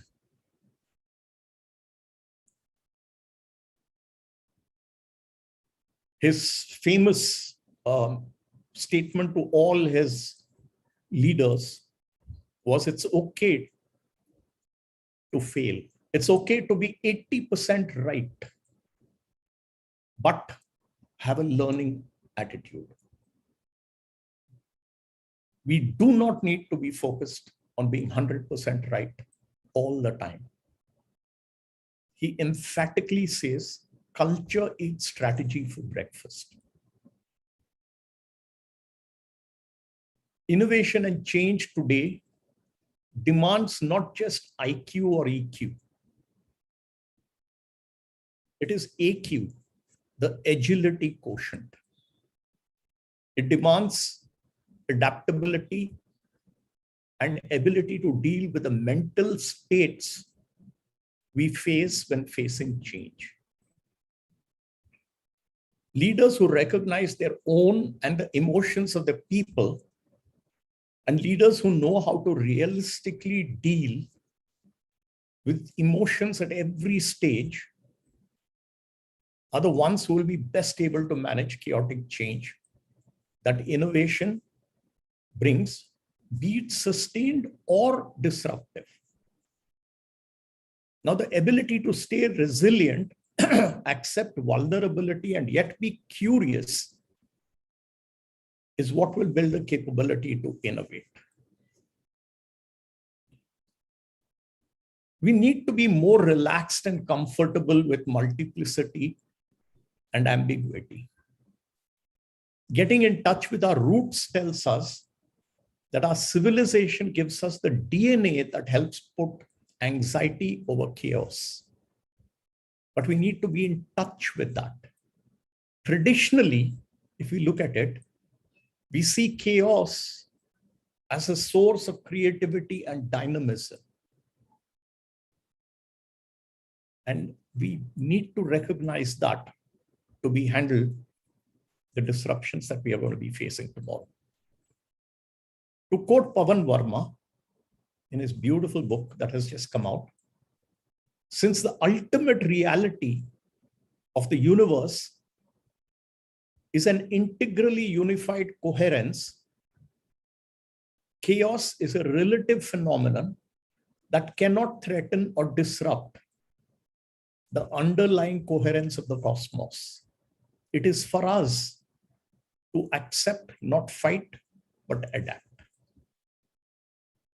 With this realization, we can develop the human mind into a network, an open architecture which continuously connects the dots within, intertwining the knowledge that resides with the constantly changing external dots with which we engage in the world outside.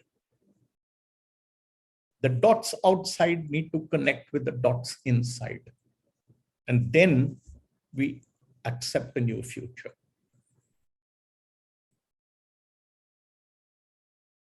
This makes for a very efficient system of adaptation and willingness to engage with new perspectives. It is the act of joining the dots that creates new perspectives.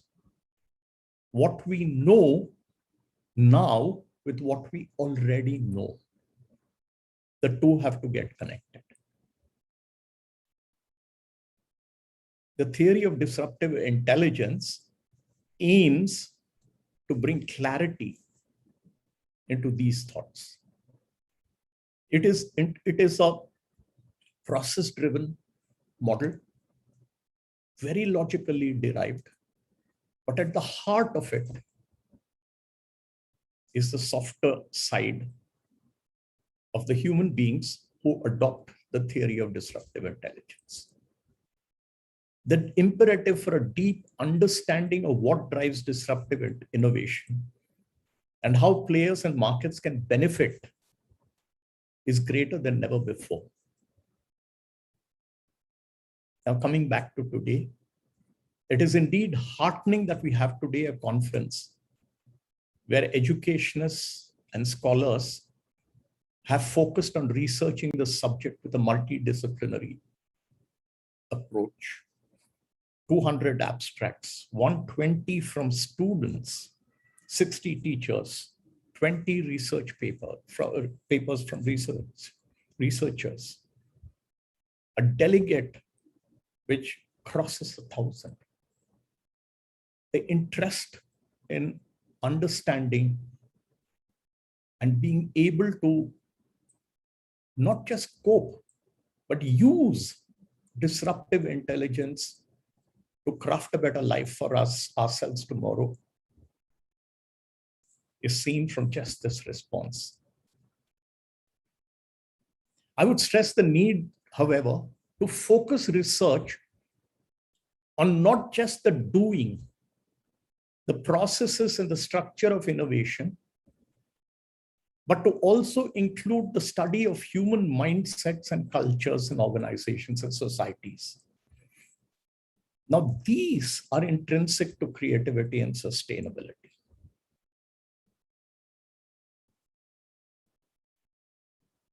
Thank you for allowing me the opportunity to share my thoughts and for giving me such a patient listening. I once again congratulate all the wonderful intellectuals gathered here today who are fascinated by the science and potential for systemic growth that it affords mankind. May the insights and learning that flow here today help us develop creativity and resilience that is going to be sorely needed in the coming ages. Thank you, everyone.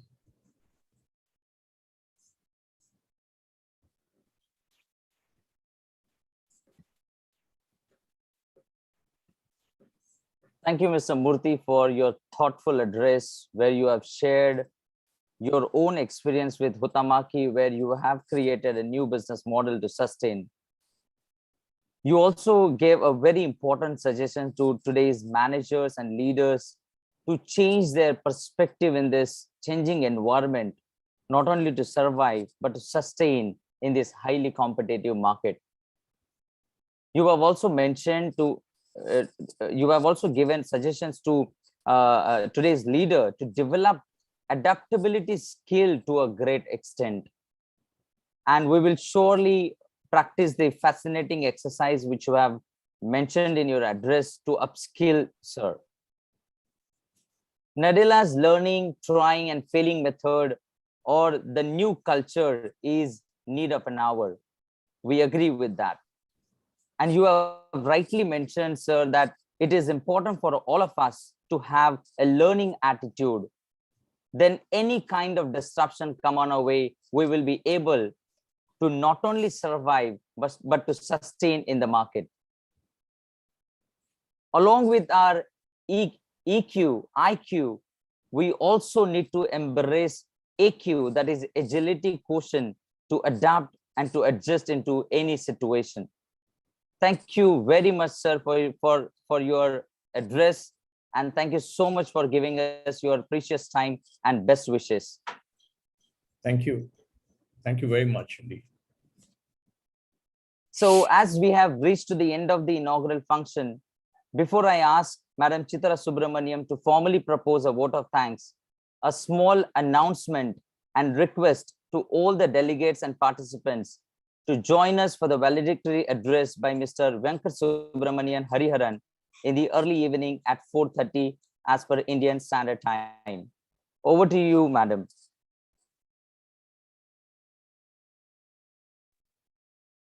A very good morning to one and all. I, Mrs. Chitra Subramaniam, Head of the Department of Commerce, feel privileged to be proposing the vote of thanks on behalf of the entire Commerce faculty of 𝗂𝗃𝗃𝗃 College of Arts, Science and Commerce. Jay Samit, the former independent vice chairman of Deloitte and author of the best-selling book, Disruptive, perhaps summed up the spirit of this conference when he said, all disruption starts with introspection. I think I speak for everyone here when I say this conference has given much to think about regarding the disruptive changes occurring in every sphere of life, be it education, technology, or business processes. I would like to thank all those who made this wonderful learning experience possible. First of all, I would like to thank Shri Ramesh Vaze, founder trustee of 𝗂𝗃𝗃𝗃 Education Trust, and Mrs. 𝗂𝗂𝗃𝗃𝗃𝗃 Madam, trustee 𝗂𝗃𝗃𝗃 Education Trust, for their welcome address, and more importantly, for their constant support through all our endeavors. As we all know, it's always a pleasure to listen to Dr. M.R. Kuruk, Secretary, 𝗂𝗃𝗃𝗃 Education Trust.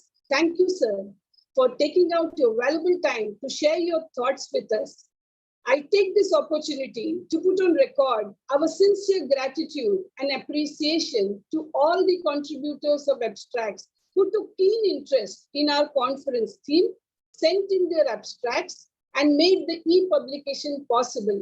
In the same breath, I would like to thank all the dignitaries and authorities for doing the honors of release of the e-publication. It was indeed a momentous occasion. We could get a sneak peek into the e-publication thanks to our very tech-savvy young budding staff member, Ms. Ashwati Anil Kumar, who helped us flip across the pages virtually and quickly. Thank you, CA.AD Borkar sir, Auditor and Financial Advisor and College Development Committee member, Mr. Gaurav Sate, Member College Executive Committee, Dr. S.S. Barve, the Director, Scientific Research Center, for gracing the occasion with your presence. Thanks are also due to Ms. Prachi Joshi for rendering the Ganesha Vandana in a melodious voice which set the tone for the inaugural ceremony. Most importantly, I express my deep sense of gratitude to Mr. C.N. Murthy for giving such a wonderful keynote address. Truly, your 40 years of corporate experience and your expertise in coaching, consulting, leadership, helping in tuning organizational behavior, processes, whatnot, facilitating every aspect of business and industry are very evident, sir, when you address the gathering. You created a web around you when you started speaking. You started with the concept of Nirma, taking over the market by a storm and creating marketing history, giving Hindustan River a run for its money, being a very small company and getting inroads into the market. You stressed upon a number of aspects like crisis is an opportunity that cannot be missed. And one has to find the momentum in this crisis and give impetus to our own creative thinking, and which should lead to innovation. You explained the concept of sustaining innovation and disruptive innovation very well with the help of a lot of examples. Sir, you rightly explained the three elements which one needs to gather momentum to ensure disruptive innovation with your rich industry experience. Learning, trying, even failing, and changing leadership rather than changing management is something which you stressed upon. It's okay to fail, but one should focus on learning. This is what you stressed on. Again, today, what is demanded is not IQ or EQ, but the agility quotient, which involves having the adaptability to face when change happens. And Tyaga and Vairagya, which are very essential components for managers to survive and succeed today. Believe me, you created such a beautiful web of thoughts. And to tell you very frankly, I got so lost in listening to you that I just kept listening and imbibing it into my system and lost track of what points should I note down to express when I'm speaking the vote of thanks. But I'm sure that all others would have also done the same and imbibed what you said into their system so well that I'm sure they'll follow through it in whatever spheres of life, whether they are student, faculty, industry experts or whatever. I think we could not have thought of any other speaker other than you, sir. You did a wonderful job, and your thoughts will remain with us for a long time to come. We are also thankful to our national and international advisory committee members and extend our gratitude to them for joining us for the inaugural session. A big thank you to our sponsors, Bank of Maharashtra, Safe to Shine, and Odyssey Cosmetics Private Limited for their generous support. We are also thankful to our ever-supporting alumnus, Mr. 𝗖𝗍𝗃 𝗃𝗁, for always supporting us. Another big thanks due to our dear principal, Dr. B.B. Sharma, and our vice principal, Professor Dr. Preeta Nilesh, who has given us a free hand in organizing this conference, and we hope that we will live up to their expectations. I would fail in my duty if I do not thank the technical support team who worked relentlessly behind the scenes to ensure clockwise precision for this event so that the inaugural session could be conducted so smoothly, seamlessly, and professionally. We look forward to seeing all of you all for the technical session of our one-day online multidisciplinary international conference on disruptive innovation in business, science, and humanities, which I'm sure will be a great learning experience. Thank you, one and all.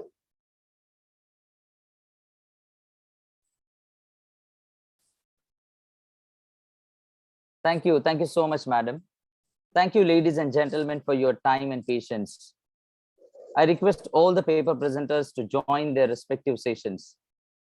And I do hope you have a productive and fulfilling day ahead. Thank you. I think we can have one photo session of recording stopped. Of all the delegates. So I would request everyone to put their video on so that the technical team can take a quick photograph of all the dignitaries.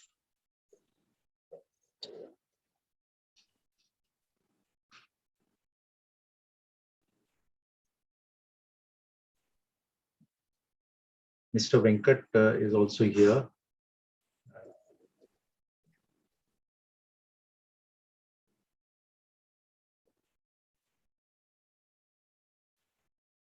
Yes. Sharma sir, yeah, Sharma sir.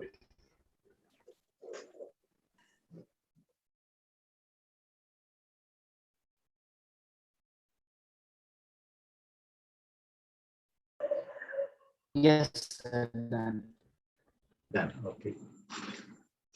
Yeah, Sharma sir is here. He is in his Okay, principal's everyone. office. Yeah.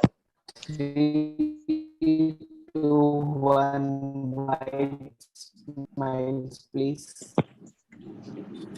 Yes. Thank you very much. Yes, sir, we are done. Yeah, thank you.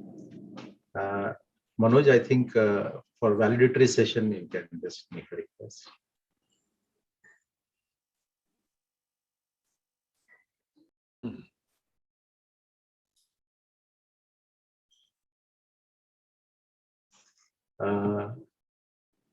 Manoj? Yeah, hello, sir. Yeah. Yeah. Can you share the link for the Zoom link for the validatory session?